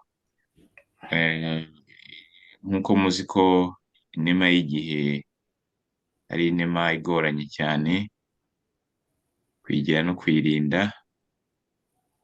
Igihe kiratugeranye, bigeze saa sita, kugira ngo tubashe kureka bamwe bajye mu mirimo itandukanye, tukaba twahinira ahangaha tunabararikira mu byumweru bibiri irindi somo, ko tuzaba tugeze mu gice kivuga ku rubyiruko. Urutonde rw'amasomo ruri kuri paje yacu ya idalsa. Dufite mutwihangane, dufite ubutinde gato muri iyi minsi bitewe n'impamvu zitaduturutseho. Aya mashusho turakomeza kuyatunganya, hanyuma n'abandi babasha gukurikira aya masomo. Nk'uko mubizi, intego yacu ni uko tubasha kugira ngo dutange ubumenyi byibuze bufite bitari bya bindi byo guhitura, bihe umuntu nka fondasiyo. Ntekereza ko uru rutonde ku bazaba barukurikiye cyangwa bazabasha kurukurikira n'ikindi gihe dukoresheje wenda n'ikoranabuhanga, ku bushobozi bwa Allah hari aho bizagirira akamaro, ndetse bikanadufasha no kugira ngo tumenye aho twahera tunagaruka kuri bimwe by'ingenzi by'Ubusilamu, dore ko ahanini icyo tugamije ni uko mu bikorwa cyangwa mu bitureba bya buri gihe twabanje kubanza kwibaza ngo ese njye nk'umusilamu mbyitwayemo nte? Njyewe nk'umusilamu ibi bindeba gute? Ko hari ikintu gisigaye cyarabaye nk'icyorezo, usanga tutakimenya agasozi dutuyeho, tutakimenya ngo twebwe nk'abasilamu ese turakurikira, cyangwa se hari uburyo twebwe ubusilamu budusaba kubyitwaramo. N'abatindiye cyane rero nkaba mbasezeraho, kandi nsaba Allah ko yakomeza kuturinda, akazaduhuza no mu isomo ritaha. Tubasaba ko ku bushobozi bwa Allah mwabasha no kugira ngo mubibwire n'abandi, kuko ntekereza ko aya masomo ni ingirakamaro, kandi hari benshi cyane cyane ko n'abatwigisha bari mu gice cyo mu majyaruguru cyangwa iburengerazuba bw'isi, bituma ko n'amasomo baduha aba afite, navuga ngo iyo saveri, kubera ko hari ibyo biboneye bitandukanye n'uko hari uburyo wabona amasomo ariko utarabonye realite y'aho ngaho mu by'ukuri. Reka mbasabe rero dusezeraneho, ubwo naho utaha. Abubakari, Assalamu alaikum warahmatullahi ta'ala wabarakatuh. Abubakari, Assalamu alaikum. ntugende ntiwigenda, abayisilamu ntibagende gato, bihangane gato inshallah. Hari umuyisilamu Okay. ubushize watubajije ikibazo. Abu, uranyumva? Uri kumva, komeza. Yaravuze ngo gufata inanga z'umugabo ukazitera mu mugore akabyara umwana mu buryo bw'ikoranabuhanga, idini ribivugaho iki? Igisubizo cy'incamake ni uko twasomye tugasanga byemewe ariko bifite amategeko. Mu mategeko bifite ni ukuba uwo muntu yemeje ko ahantu ibyo bintu bigiye gukorerwa ari ahantu hizewe, ibitaro byizewe. Ikindi cya kabiri, bigakorwa ku muntu bigaragara ko amaze igihe kinini yarabuze urubyaro, bikaba bigaragara ko akeneye umwana. Ikindi kintu cya gatatu, bakavuga ko atari byiza kuba wabikora ufite abana b'abahungu, bakakwerekamo inanga z'umukobwa, bakubwira bati reka tuzifate tuzishyire mu mugore kuko we ntiwazimutera, ukaba ushaka umukobwa warabyaye abahungu gusa, kubera ko Allah agupangira abana uko ashaka, wowe ntabwo ari wowe ubipangira. Ariko habaye hari impamvu darur ituma ukenera iyo serivisi, abamenyi bavuga ko ntacyo itwaye. Ni fatwa y'umusheikh ukomeye wita Ibn Baz, numvise ayivugaho cyane. Ubwo umwisilamu nawe inshallah nagira ngo muhe ako gato, nitubona umwanya tuzabijyamo ku burebure ku bushobozi bw'Imana. Shukran jazil. Jazakallah khair. Assalamu alaikum warahmatullahi ta'ala wabarakatuh. Assalamu alaikum warahmatullahi wabarakatuh.